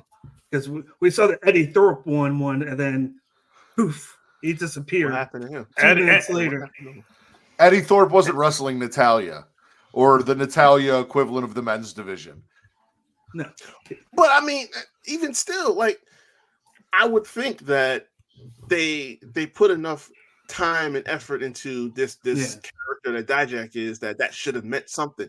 My thing is, this is why I can't get behind certain people, because I was sitting up there saying, what are we talking about Eddie Thorpe for? I don't get it. And they went out and did that match on Underground, and it was dope. And I was like, oh, okay. Yeah. And it didn't do nothing, and he vanished, like you said. So it wind up pushing Dijak more than it did him. Dijak went on and has been on every PLE since then, and Eddie Thorpe has been on Level Up. Yeah. To answer Tommy's question, has not leveled up. Has not leveled. He leveled down. Yeah, it's terrible. Who's the Natalia? Dolph used to be the Natalia of the men's division. Now who would it be? I was thinking Dolph when I read his question. I said the same thing. Yeah, but if we're talking about active roster, that's tough. Miz. Yes, Miz or R-Truth, either one. No, R-Truth. No, R-Truth is actually entertaining. Natty never. Corbin. It's Corbin. Corbin's not on the main roster though. Well, he technically. I mean, Natty's currently not on the main roster either, Vince. Yeah. You're right. No. I know. That's why I stopped mid-sentence. So I was like, you know what? Actually, no. And in his defense, Corbin's getting cheered now. That too. And the thing is, like, Corbin, he's one of the safest workers they got. That's why Kurt's last match was with him, right? Clean, simple, easy. He's working with somebody who's helping to elevate. I mean, Braun was already going to the moon, but you know, that's just an added feather in his cap there. You know, he's not going anywhere beyond where he is. He's not going to no main event scene or nothing like that. He's right where he is. So I could go with Corbin. All right. I'm still saying this. Alejandro Delgado Estrada. Mateo. I am gonna go ahead and swallow Solo's new bloodline on SmackDown. He suited up like Barney Stinson. We're talking about people suiting up this week. Solo looked fantastic. He still had the thumb taped up, which I thought was funny. I love that shit. He officially introduced his MFT, being the newest member of the bloodline, to Paul Heyman. Paul Heyman still is just like so terrified of Solo Sikoa since last week. Shooketh. And it's crazy because this man managed Big Show, Austin, Angle, Punk, Brock, and I've never seen this man shiver and quiver like this before. And this is great for Solo. He looks great. Also, I have no idea why he came in and wanted to know. I asked this in the group chat. I was like, did I miss some details last week? Why is Solo asking for Kevin? Why did they fuck up Kevin Owens so bad? I'm not questioning that it happened. I'm just like, is there something here? Are we gonna know why, or was it just for shits and giggles? Because if it's for shits and giggles, that's gonna be hilarious, and I'm gonna love it even more if he just did it just for shits and giggles, just a random name out of the hat. This who we're gonna fuck up this week, you know? Yeah, I don't think Yeah, there I don't was know a what the reason. MFT stands for either. I'm old now too. Motherfucking Tama. Motherfucking Tama. There you go. Hey, that would be a nice title too. I was just thinking that. Yeah, man. This is why Paul is a Hall of Famer though, because as great as Roman has been, as great the Bloodline's been, you watch his expressions, his things he says, and it tells you a portion of the story too, because like you said, he's managed and been alongside some of the most dominant and imposing and scary looking people ever, and he was never looking like this. Like he would, even when Roman would go off and he start going beast mode, beat somebody's ass and stuff like that, he would like shake for a little bit, but then he'd walk away. He'd be smiling because I'm with him. When Solo and Thomas start doing something, he just looks like repulsed. He looks scared. Like he looks genuinely like he's in too deep. He doesn't know if he's gonna catch a stray.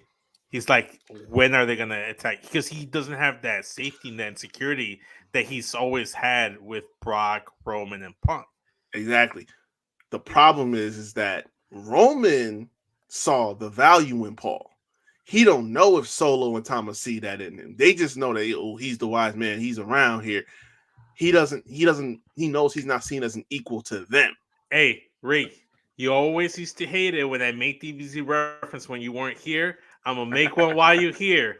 Roman is Super Boo. After he absorbs everyone with Buhan and Boo-Tanks and Piccolo and everything, Solo as Tribal Chief is Kid Boo. Pure chaos and unpredictability.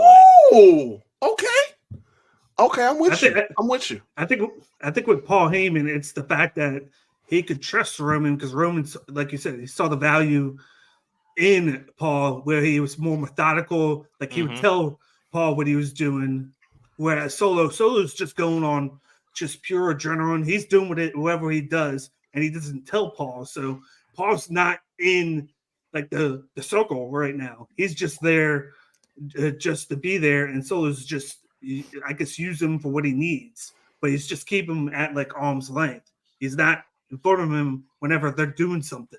No, so that's why Paul's scared, because he doesn't know what's going to happen next. He's completely out of the loop. And then he saw what he did to his own brother, his own flesh and blood, and Jimmy last week. It's like, we got no blood. We don't have that kind of relationship. He can decide tomorrow he doesn't want me around anymore and just end me. Three things. One, judging by how long these conversations go, I think we got about one more round the circle. So everyone pick your best spit or swallow. Seeing as I put Dynamite in there, if anyone has some shit from Dynamite, I'd love someone to mention something from Dynamite. Fuck Dynamite. Two, back to the MFT thing. Two thoughts. One, originally I was going to say my meat feeling tongue, just because me. But think about this, right? When you're leading a group, you have your right-hand man, right? But Solo's not about his right hand. He's about his thumb. MFT is my motherfucking thumb. Oh, boy. Because that's what he attacks with. That is what Tama is his tongue, or his thumb.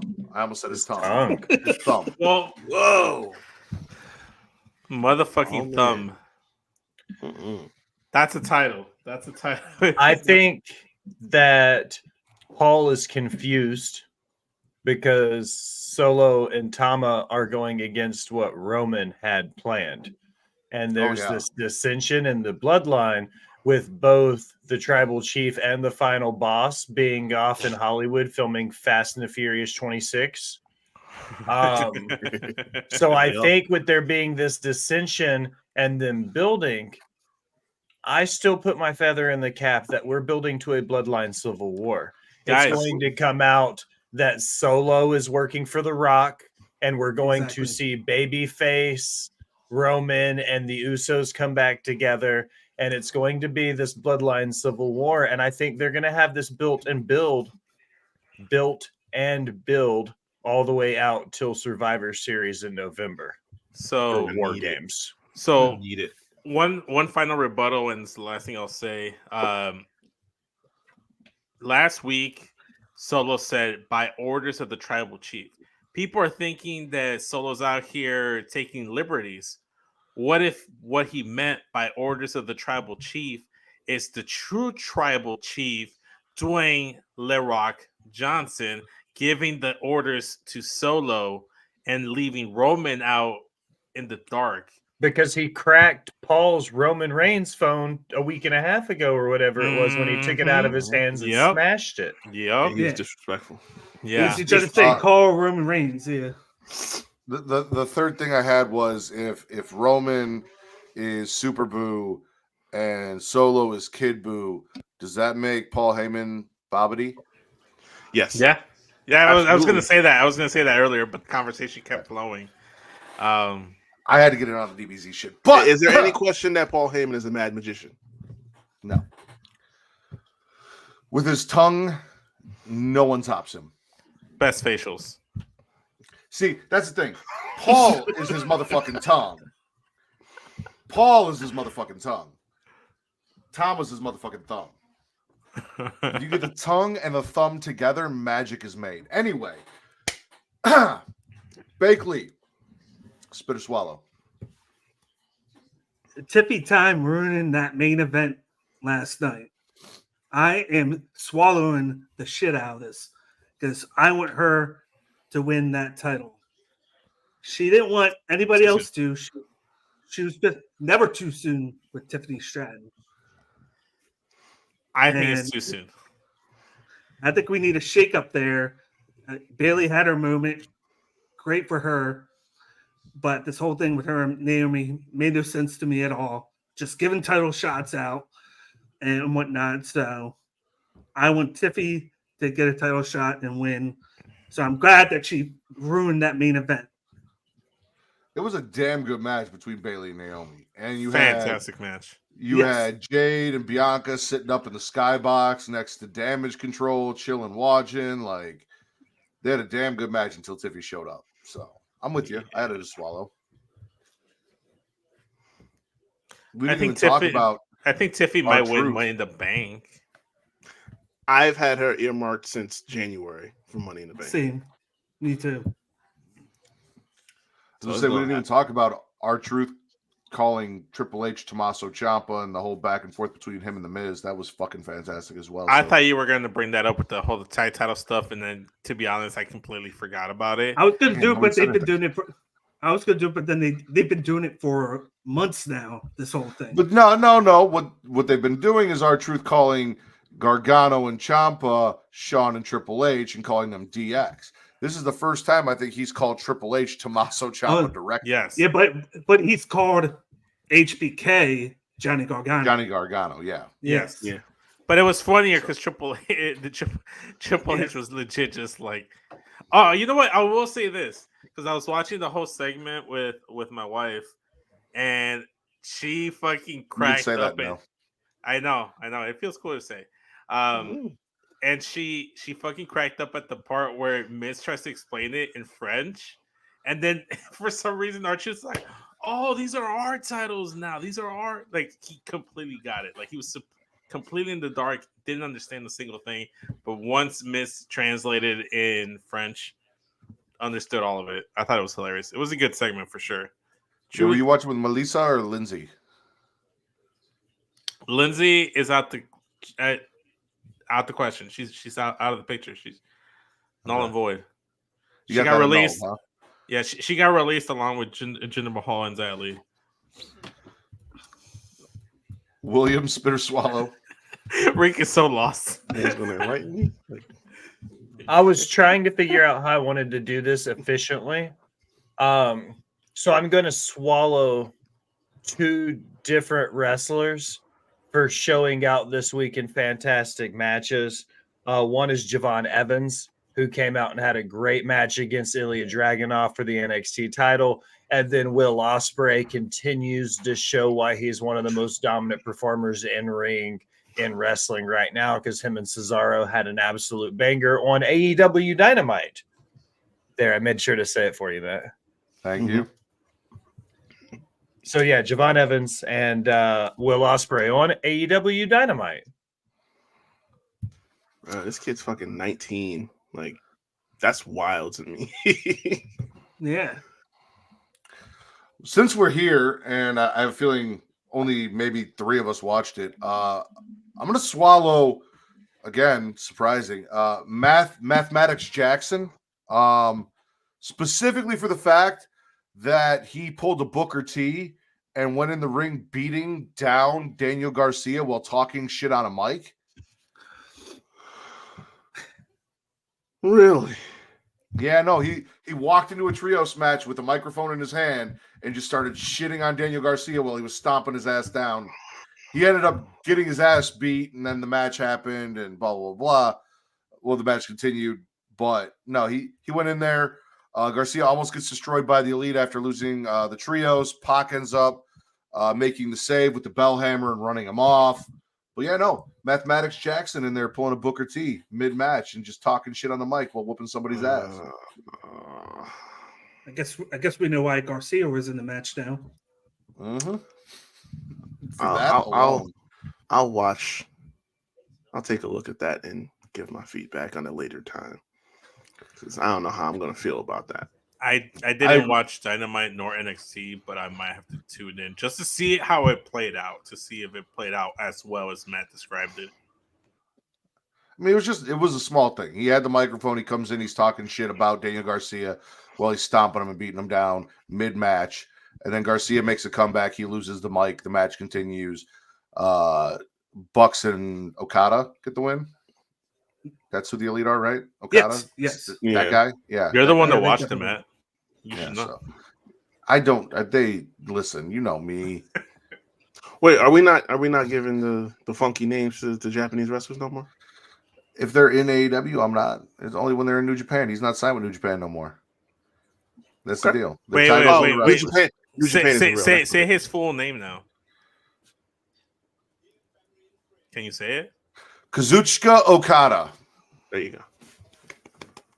How come you still call him Big Time Rush though? Big Time Rush. He signed to AEW. Well, that had Was he nothing to do on with him TV? being in New Japan. Was he ever in New Japan? Yeah. Was he? Was he? No, I didn't know Yeah. that. Yeah. Like not officially. signed, like a Nothing wrestler. I ever said about Roosh or Drillmatic or like none of that. Dragon Ball Lee is signed. Dragon Ball Lee. Those are not insults. Those were cool nicknames I gave these wrestlers. Those were not insults. Big Time Rush. Big Time Roosh, Drillmatic, and Dragon Ball Lee were not me being me and talking shit. You just took it that way. You got offended for no reason. You love Dragon Ball and Dragon Lee, and I put them together. You said, "What the fuck's that about?" Like, really? Really? We just talked about Super Boo and Kid Boo. Come on. Anyway, Reek, spit or swallow. It's true. So I'm gonna put this together real quick. An honorable swallow to AJ winning on Friday because I need me some Cody versus AJ. I don't think they've had an actual like one-on-one match yet. Never. So They've So that's gonna been be to dope. the same places, same promotions, and always miss each other every single time. AJ has wrestled his Sure. father. Rhea, yeah, for the NWA title. No. No way. But my main thing, and I hate that it's come to this, but I'm hard spit. AOP, Authors of Pain, The Final Testament, from NXT to SmackDown. I was so hyped when they brought AOP back. You put Karrion Kross with them, and you're like, okay, we're gonna do something here. They didn't look great, they were in the feud with Bobby and Street Profits, and it was like they had the upper hand on them for the longest time. And then Mania happens, and it's like all of that heat just died. Like Which is the story of Karrion Kross's career. He builds a shit ton of heat and then loses the match, and nobody gives a fuck anymore. It's like I can't. I can't keep getting disappointed at this point. Like Karrion Kross for me peaked in 2020, and the worst part is like it happened, and he got injured, and he had to come back and try to and I don't think he never fully rebounded since then, because then Vince tried to make him a gimp on live TV on Monday Night Raw, and then the release. So it's like I don't know. I don't know how you fix this at this point. Like it's not. It's I want to be unfixable. hyped Like for this. Adam Cole cooked him on the mic on NXT way back when, and he's Oh never my been the God. same since. Can I like him but not AOP and everybody else? Because I've been looking the vignettes and stuff he's been doing on like Twitter, where he's giving like why he's doing what he's doing.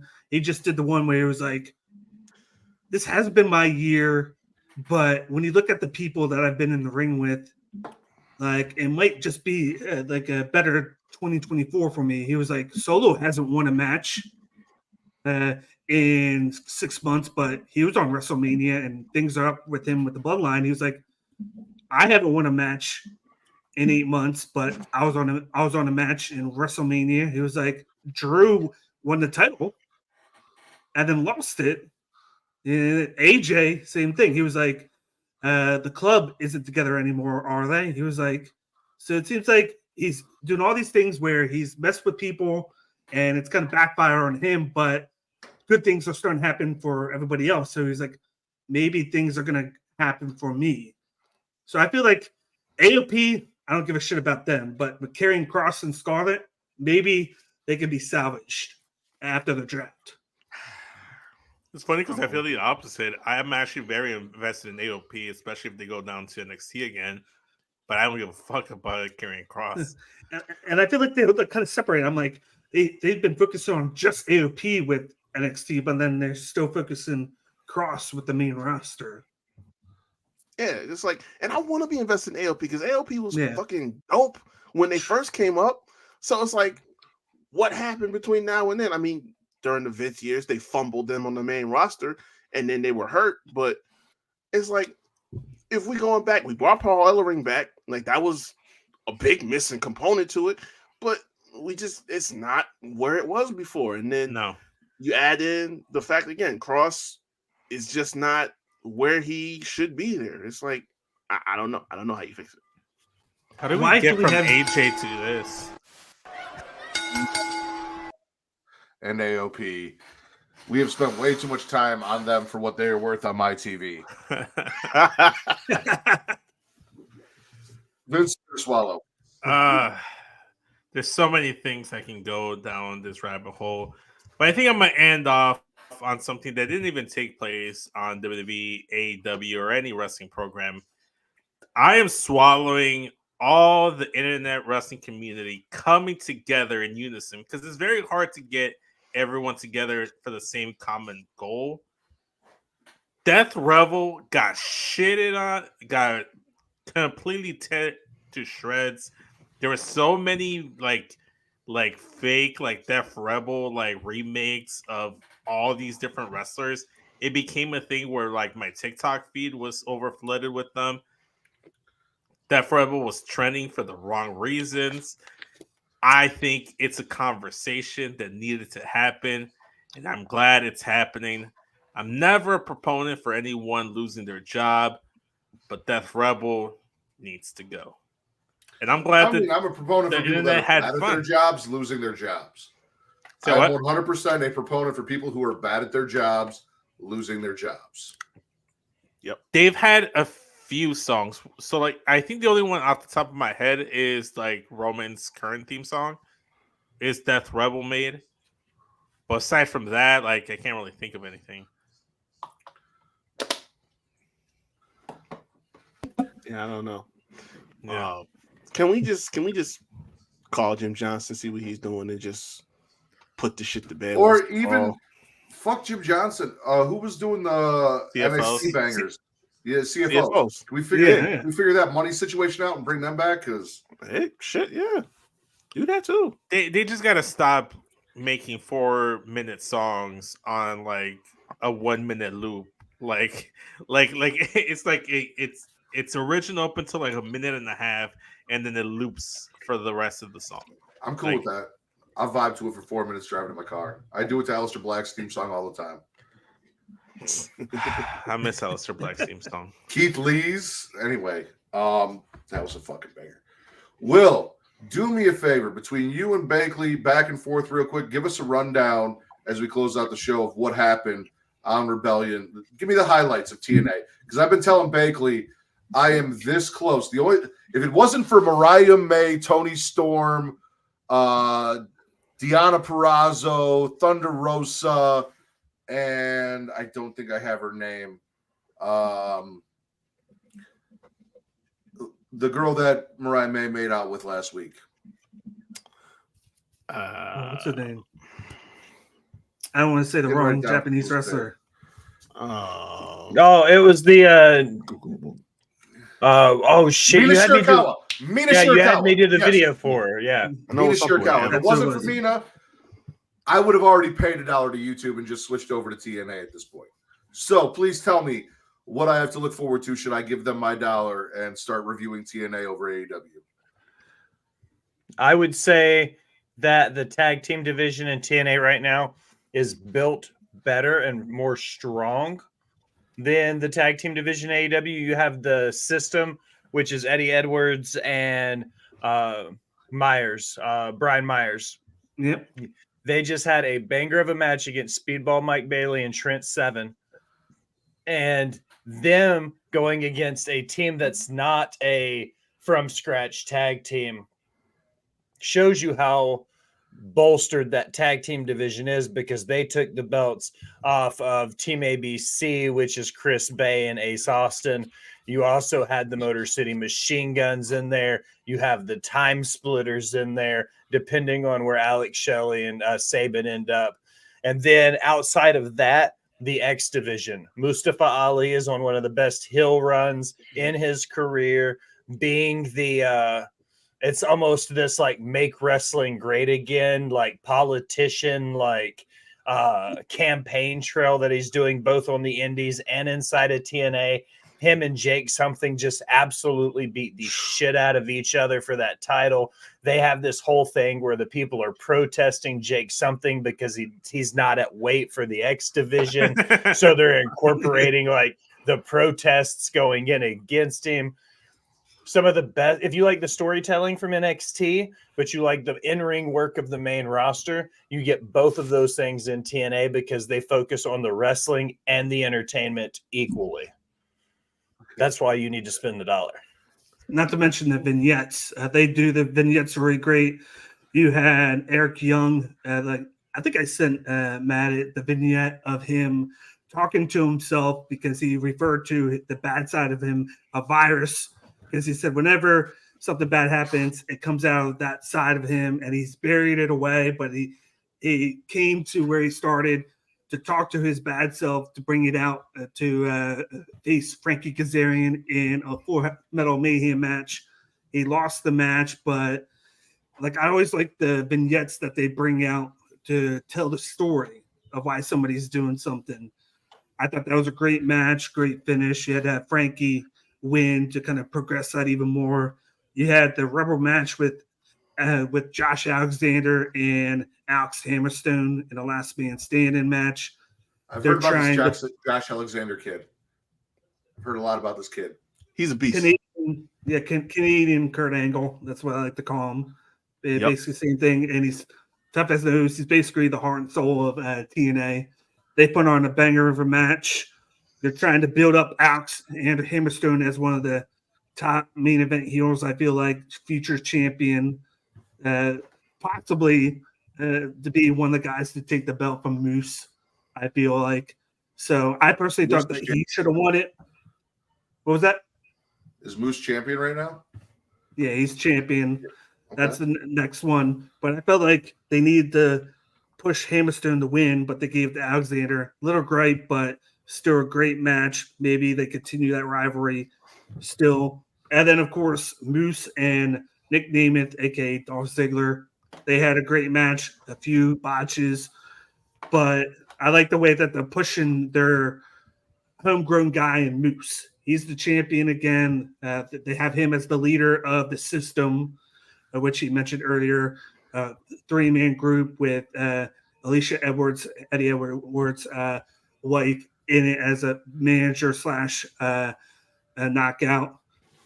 But I like the whole card in itself. You had, of course, Jordan Grace winning.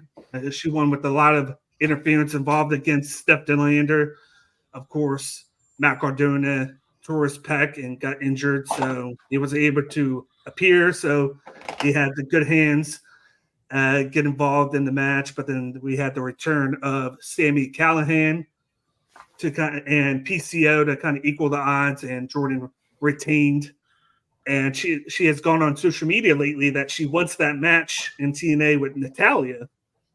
So that'd be interesting to see if that does happen. She's been mentioning it all on social media. Anyone at TNA to do some shit, send Natty. Yes, Exactly. So I'm praying something happens with that, because you can do it to where she's NXT and making appearances every now and then with TNA. You can make it happen. All right. You guys got me interested. I don't know where the fuck Vince went, or if we're ever gonna find out what the question was now. Because the fuck, he didn't even text me to tell me he had to go. But anyway, there he is. Dan, what was your favorite show you watched this week? I would have to say NXT. I really like what they're doing with the roster. We're gonna have some people working called up, but I like what they're progressing with some of the roster to take place of the top talent that's going to leave. Will, you're muted. I am muted. I'm going to go with Rebellion. Okay. With it being, I know it's a pay-per-view, so it's not really the same thing, but Rebellion was the best show that I watched. TV show-wise, I'd probably say NXT, yeah. Okay. Vince.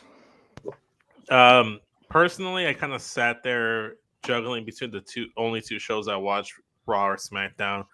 But I'm going to lean towards SmackDown just because I thought from start to finish, it was a well-flowed show and there was very little like lulls there, because you start things off with LA Knight versus AJ Styles, which was a great match. Afterwards, the next big segment is the tag title presentation. After that, you got the Fatal 4-Way tag match, which was fucking amazing. You also had everything Bloodline related. Vince, you had everything. Vince. Yes. You don't need to run down the whole card. We still got to plug the show. Fair enough. I got you. Reek, favorite show? I'm probably gonna go SmackDown too, just because I don't think there was anything on that I didn't like. There was a couple things on Raw that pissed me off. So, and NXT was like right underneath it. So, I'm hung up between NXT and SmackDown. I think I'm going to give the edge to SmackDown just for the brutal beatdown that Kevin Owens got from Tama Tonga, coming out bleeding, and the whole bloodline stuff. It's kind of what I want the family to be when they turn heel. Like this is what I'm looking for in Tony and Stacks. This is what I want to see from them.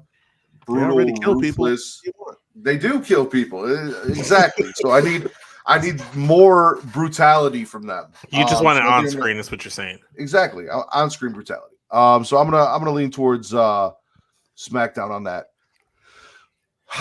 With that said, I want to thank everyone for joining us for this episode of Smackin' It Raw. Dan, bend over and plug yourself. Yeah, you can follow me on social media. You got my podcast with Mo, the Wrestling Bros Pod. You can find us at Wrestling Bros Pod without the E. We just did the other night on Thursday our mock draft for next week's WWE draft. It took a couple of hours, but we did almost 95% of the roster. Me and him went over who we thought was going to go where, and then did that. It was fun. Get us ready for the draft. So you can check that out on YouTube. We're on TikTok. We're on Twitter, and we're on Twitch. There you go. I mentioned this last week, but like podcasts have different metrics of success. You know, Will is climbing the charts and doing a great job over there. My metric of success is how cool I think it is that a few people in the wrestling community have decided to create me on a game that I haven't even bought. Mo and Vince being two of those people. So I implore all of you guys to go to the WWE 2K24 Creation Suite.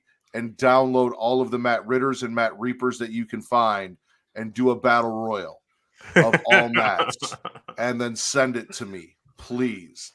Will, speaking of you climbing the charts, let everyone know where they can watch you and find you and help you get even higher, because it is still 420. I don't know if 420 is over. Fuck. It is 421. It's fine. It's always 420 somewhere, though. That's the most important thing to remember. Thank you for allowing me to be the honorary use of Creation World and Smackin It Raw. If you're interested in my shenanigans elsewhere, you can check my link tree at the Will Gray. You'll find everything I do for Botched Bots and Cheer Shots, Rivet City Radio, and my day job writing for Last Word on Sports. Reek? Well, y'all can find me everywhere except Facebook at ReekHavoc24. You can find Young Kings Wrestling everywhere at YKWrestling.com. Links to all the platforms and the merch. And, of course, the Havoc Hour, where I talk sports and entertainment on all streaming platforms, Anchor, Spotify, Google Podcasts. The video version's up on YouTube. All that content is out now. All right. You wanna plug your advocate real quick, since she was here and she can't plug herself?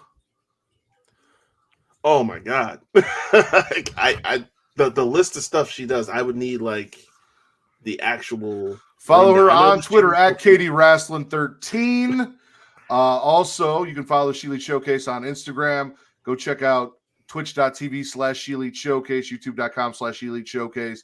They are live every Thursday, 5:30-ish p.m. Central, 6:30 Eastern. They just had a great show. Go check it out. Katie will be back next week with Smackin' It Raw and for Getting Off. So if you missed her, she'll be back. Vince. Follow me on Instagram and Twitter at SESVince. Link to in my bio takes you to the archives of what Straight Talk used to be. But if you want newer content, go ahead and subscribe. Turn notifications on for youtube.com/SESVince, where March Madness is still over there. The video version's up there. And I'm going to be having more content coming very soon. Now that the wedding's passed, content will be coming. And as always, you guys can follow me at Matt Ritter. That's at MATTRIDDER on Twitter only for your wrestling content, at Getting Off for your horror content on Twitter, and everywhere else on social media, Instagram, TikTok, Threads, and Blue Sky at Smackin' It Raw, where you get a little bit of everything. For Dr. Reek Baker, BBC, the dashing one, my favorite ginger, Bakley, my boy Will Gray, and the Pornhub Poppy. I am the patron saint of podcasting, the Word Matt Ritter, and this has been your #1 wrestling podcast on places where you can find people having sex on the internet.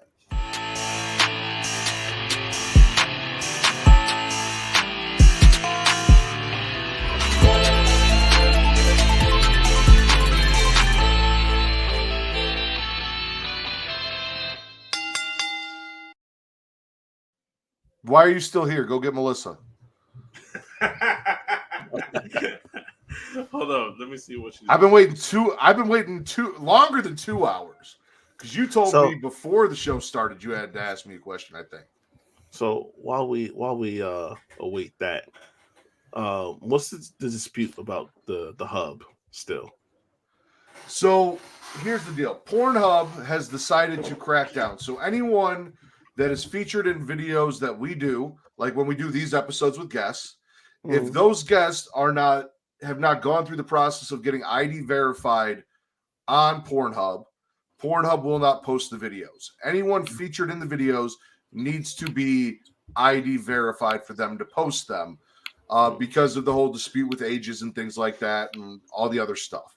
So they've cracked down real hard on that. Travis and I are in negotiations with each other to move to other platforms, which is why I say places where you can find people having sex on the internet, as opposed to specifically Pornhub now, because we may be moving to X videos. I've talked about Lobster Tube really just kind of grabs from everywhere, but I say that's my porn side of choosing is Lobster Tube, because it gets you a little bit of everything from everywhere. There are options, like people know YouPorn. I don't think anyone uses YouPorn anymore. We could be the thing that brings people back to YouPorn, but I believe it was Will used to say YouPorn instead of Pornhub for us. for a little while there. If it No. wasn't you, it might have been Kyle. For maybe Kyle, because I haven't used YouPorn since college. Like I've been pretty much exclusively on the hub for years now. Yeah. Whew. So we're in talks about finding another platform that streams porn that'll let us post our shit. So we can go back to doing our Pornhub watch-alongs or our porn watch-alongs for porn parodies, stuff like that.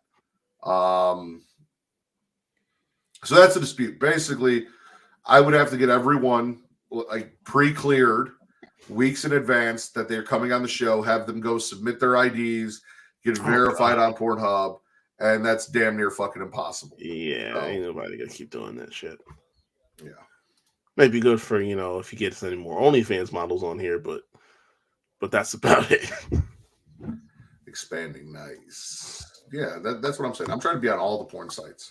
Yeah. Right. Okay, this is me just spitballing here, okay?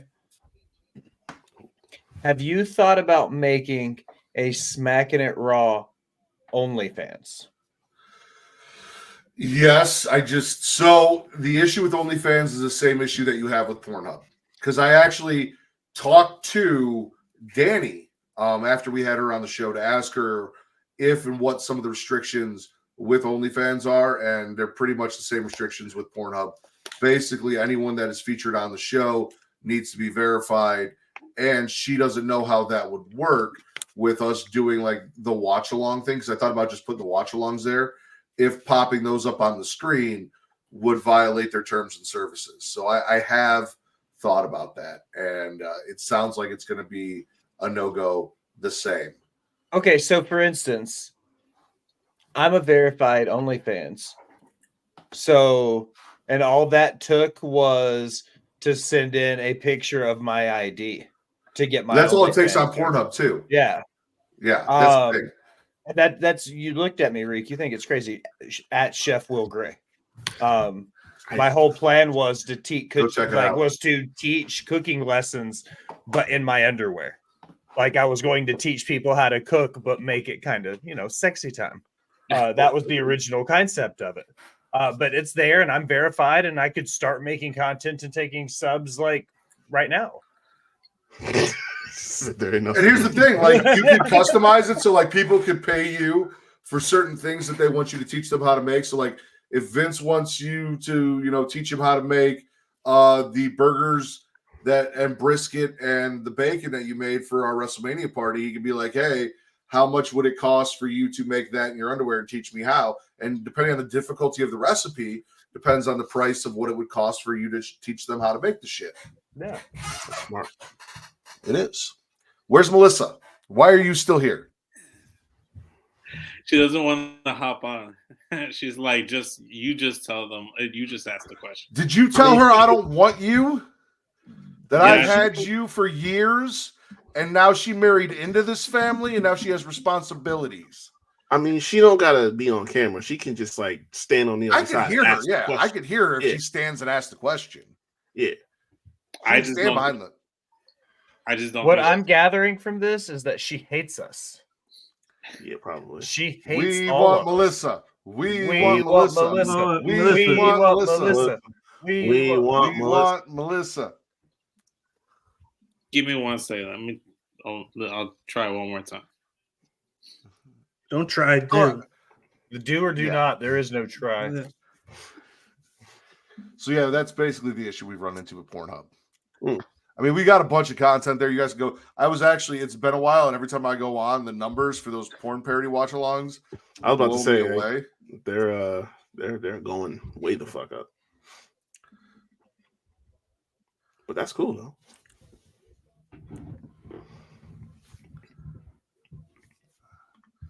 It's been so long, it's not even in my it doesn't pop up when I start typing it in anymore either. Before it was like the first thing that popped up when I typed in Pornhub was the Creation World thing, which what do you mean page not found? Hold on. Oh no. They snipe you. It's a no-go. All right, what's the question? So we were in bed.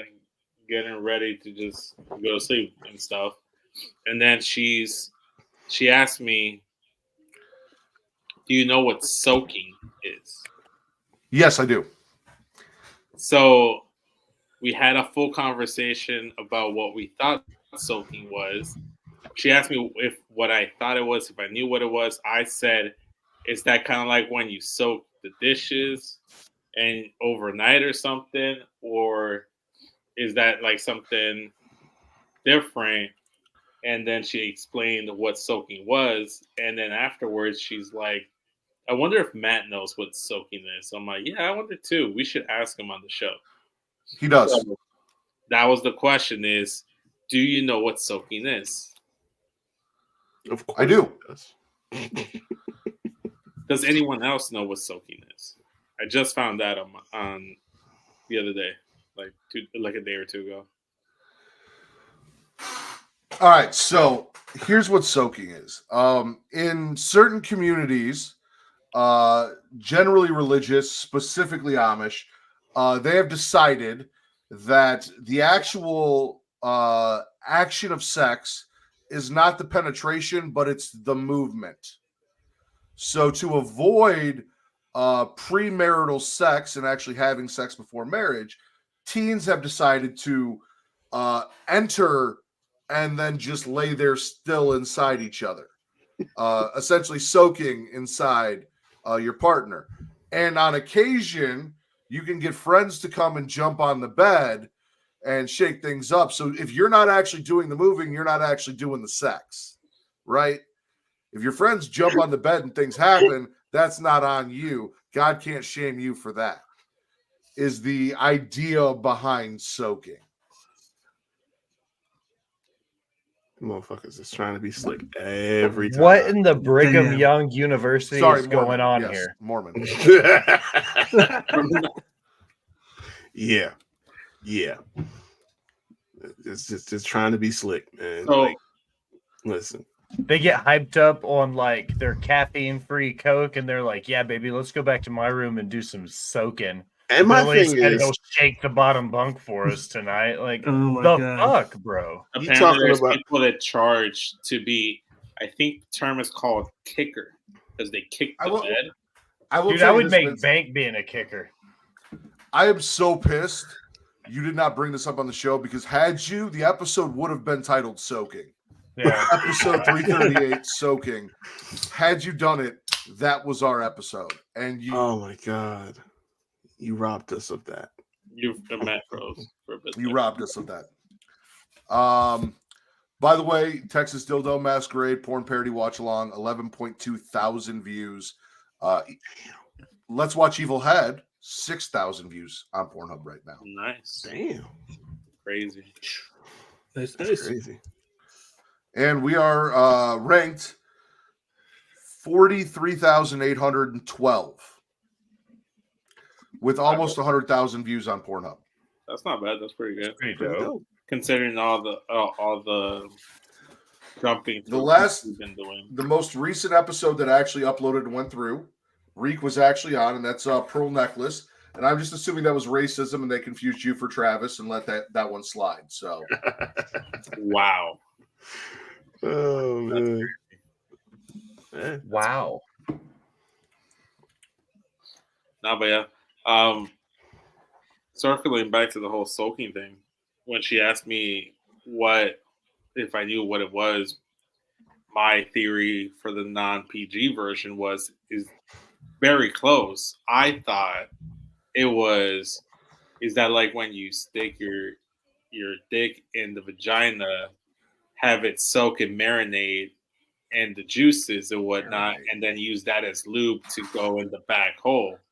That's what I thought soaking was, because you're soaking your penis and then going anal afterwards, instead of lube. That's where my mind went. I love how excited Will got for this idea. You just saw the light bulb over his head blink out. So what you're telling me is they're like, all right, so to get around premarital sex, guys, I'm just gonna put it in and get it lubed up. So then in return, I can sodomize you, which God won't be mad about. It's not like we brought this up and, like there's a city named about it. And he, like, you took this up to 11 there, bud. In my defense, at this point, I was not given what soaking was, nor the association in relation to the Mormon community. So, yeah, no, I just was like, Mormons are the reasons we don't have Pornhub in fucking Utah. So that's true. Yeah. But you know what they do have in Utah now? Soaking. An NHL team. Like, Yep.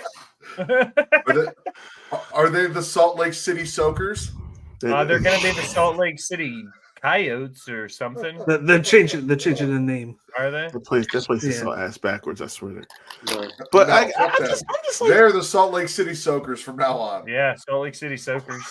but my thing is like, we're saying that teenagers do this shit. What teenagers do you know is just gonna get inside and not do anything?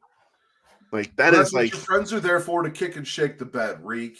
Listen, once you're already inside, what any person, regardless of age, is just going to sit there and lay.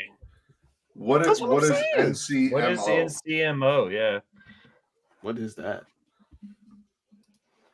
I'm We scared. don't. We do I'm not. scared to ask. We're still trying to No. figure out what MFT is. Now you're asking us what Motherfucking- NCMO is. But anyways, Yeah, I'm scared to ask about that. All right. It is the term NCMO. For those of you who don't know what NCMO is, it is an acronym that people use to denote non-committal makeout. The act is like a hookup, but for people not wanting to go all the way. For many Mormon teens, young adults, this is great because they don't break the law of chastity. How do you know so much about Mormon sex practices, Allison? That's a good question. That's a great question. But what's a non-committal makeout? Like, Well, see, the thing is, if you're not committed to the person, you're not breaking God's law. Yeah. well, what is that? Like, you just kissing? Like, It's just I need two some- friends. It's two platonic friends making out. And if there's no romantic or emotional involvement, then you're not breaking God's laws because it's just two people hanging out, making out. So it's a You see what- hookup. Yeah, it's just a So- hookup. Hey, Reek, you want a NCMO when we meet up? Every time we hang out from now on, Matt, it's NCMOs, bro. I was gonna say, Alright. like, I thought that was just. I don't know. like, I a thought there was regular a thing. little bit of a relationship and romance there, so I don't think that qualifies. Well, Like, What I'm really looking for is non-committal anal soaking. Like that would be pretty cool. I think that would be probably what I would sign up for. Where do I? What class is that? All right, so let me ask you guys this. Right now, the possible titles for the show, because it sounded like Vince was getting ready to go, so we got to do this before he leaves. Vicente Alejandro Estrada or Delgado Estrada, which was going to be really long, so we're going to have to find a cool thumbnail for that. Motherfucking Tama, which Vince is going to have to censor fucking, or we title this episode 338 Soaking, and in the bullet point I just put watch the post show. Soaking. Watch the post show. yeah. so And you should do it like a country song and put soaking : watch the post show, or put it in parentheses like soaking. Watch the post show. or you could just put soaking in the post show. Soaking in the post show.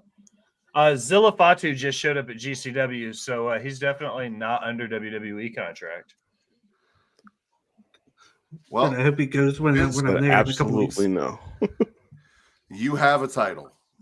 What? Yes, sir. The title is episode 338 Soaking, and then in the bullet point I'll put watch the post show, unless you want to put soaking in the post show or soaking watch the post show. But soaking works, and I will make watch the post show a bullet point if all of that is too long. I know that Tony Storm and Mariah May had some stuff that might be good for a soaking episode thumbnail. Okay. I I had Rhea penciled in because I thought that was soaking the post. There you go. Soaking the post show. Yeah. Nice. Nice. Just got that. That's pretty dope. Episode 338, Soaking, the post show. Soaking colons. That's what Will said. He said he wanted non-committal anal soaking, and there's no better way to soak anally than through the colon. Now, Yep. that's the title. That was anal soaking. It was a hard no for that. Yeah, absolutely no. If there's any anal soaking happening here, my God, it's committal as fuck.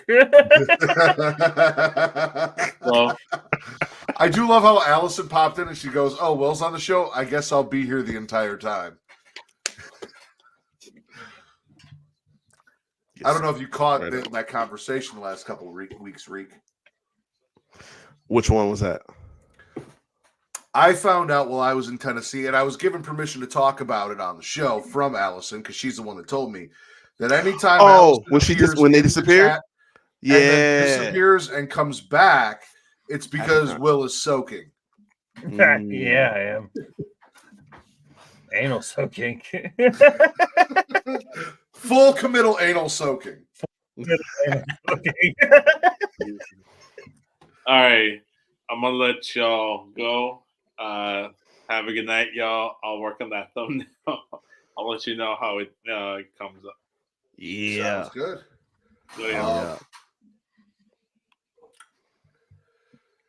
Bakley, you're also invited to this. Will, I know you said you're coming. Reek, are you going to make it through for Devil's Rejects next week or no? Oh, yeah, I'll be here. Okay. Because I wanted to reach out to Bakley. I hit Joey from the Angle podcast up and Jay from Wrestling with the Truth to see if they were interested in doing any episodes with us on Getting Off, as well as trivia, so I can find some more people for trivia. And then I realized I might be overbooking trivia in June, so I'm going to have to figure that out, because right now I think we have our lineup, and our lineup currently is Reek, Tommy, and Will, if we go 3 people each time. Because Will said he's down. I know you need your redemption story because Katie beat you in trivia and you taught her what horror movies were. So there's crazy. that. That's crazy. And then we've got one more regular trivia and then the final trivia of the year to determine the champion. So I got to get 3 people on that. And if Tommy doesn't beat you and Will, Tommy's on that. So then I need 2 more. So see if I can figure out who's going to be on that last trivia episode. But yeah, no, I'm reaching out and asking people, trying to figure out what we're going to do for trivia. Can I tell you my vision for something that I'd love to see on Getting Off? Since we've gotten here, at some point, you gotta, if it's an interview or a collab, whatever, you gotta get James from Dead Meat. It's gotta happen. I remember watching, like, when he was like just starting that his YouTube up. It was back in like 2018, because this was back like when I first started podcasting, and we'd be driving down. This was when I was like covering PFL and stuff. We were driving down for like to Atlantic City and shit, and put on these videos, and the concept was like dope to me, because it's like, okay, usually, you know, counting kills was something that I would do like in my head, and this dude just has a whole list of videos like this, and now it's like spanned out to, you know, this whole giant thing now. Like, they got all these, you know, they were in a movie, you know what I'm saying? They've gotten all these, you know, these interviews with different actors and stuff like that for all these movies. They got the Dead Meat Awards. Like, that's dope as fuck. And yeah, I'm like, for us being horror fans and, you know, doing some different shit, it's like, that's something. I feel like Getting Off is where Smackin It Raw was when I first started working with like Smacked Raw, Vince, and RN and stuff like that. I'm in a little better spot because I have already a lot of podcast friends, but I haven't really reached out into like the horror podcasters. I'm using a lot of my wrestling podcast friends who like horror movies. So I need to start dipping my toe into bringing in other horror podcasters, and then maybe I worked my way up to like the Warren Hayeses and stuff. Maybe I can make my way up to, you know, the Dead Meat Crew and stuff like that. Also, I don't know how your schedule looks, and I just had it up, and then my phone fucking closed and it shrunk down, so I gotta scroll up. Okay.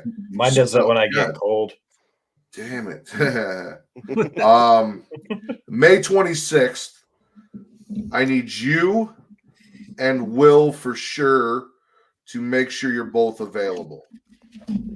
Bakley, if you're available, this might be fun for you too. So May 26th is something that me and Will came up with along with Katie. It's going to be a panel episode. So what we're going to do is when we figure out who's going to be on it, we will have a panel of people and we will all discuss and pick a topic. Some of the topics are like, it's general, like zombie movies, which is what Will wants. One of my suggestions was horror movies we hate. And everyone on the panel submits one movie. We all watch each other's movies, and then we come in and discuss the movies as a panel. Okay. So if we get 3 or 4 people on, we'll all have 2 weeks to watch 3 or 4 movies, come on and discuss those movies, you know, as a panel. So like as I've been saying, I fucking hate It Follows. If I have to do movies that we hate, I'm making everyone watch It Follows so we can all shit on It Follows. Like that's my goal here. Will obviously wants us to cover 28 Days Later, and he feels like this is the best way to get it 28 Days Later on the show is through these panel episodes. So I have one of those a quarter. We have one trivia a quarter, and then everything else in between for the rest to fill out the rest of the quarter, since we're every other week, is either going to be news and rumors, and then shit Matt made Katie watch, or one of our franchise episodes. And if we run out of franchises to do, then we'll just start bumping in more trivia and panel stuff, or we'll figure something out. We'll have shit to do. Maybe interviews at that point. We'll see. But yeah, May 26th, I need to get a panel together for that. So yeah, that's a Sunday, right? That's a Sunday. Yeah, so I'll be good anyway. I'll let you know. Depends on work. Wieners. You should do a Wieners versus Tacos Jeopardy. Oh boy. That's interesting. Also, weirdly enough, I went and looked at it, and I'm wondering if it was the title or what. Because, like, Getting Off does okay on YouTube generally, but not like Smackin It Raw usually does better. However, the latest podcast episode where we did the news and rumors and then we reviewed Night of the Demons that I called Katie's Horror Showcase has already got like 190 views in 5 days. Which those numbers don't normally happen on Getting Off. That's interesting. So I'm happy with that. But it was a cool thumbnail too. Okay. It's interesting. But other than that, I got nothing else going on. You guys? You know, I understood what Wieners versus Tacos meant. Allison, you did. I got that it was boys versus girls. Is that what that meant? Yeah. Oh fuck! I started. No, I'm just kidding. I was interested where he was going with that.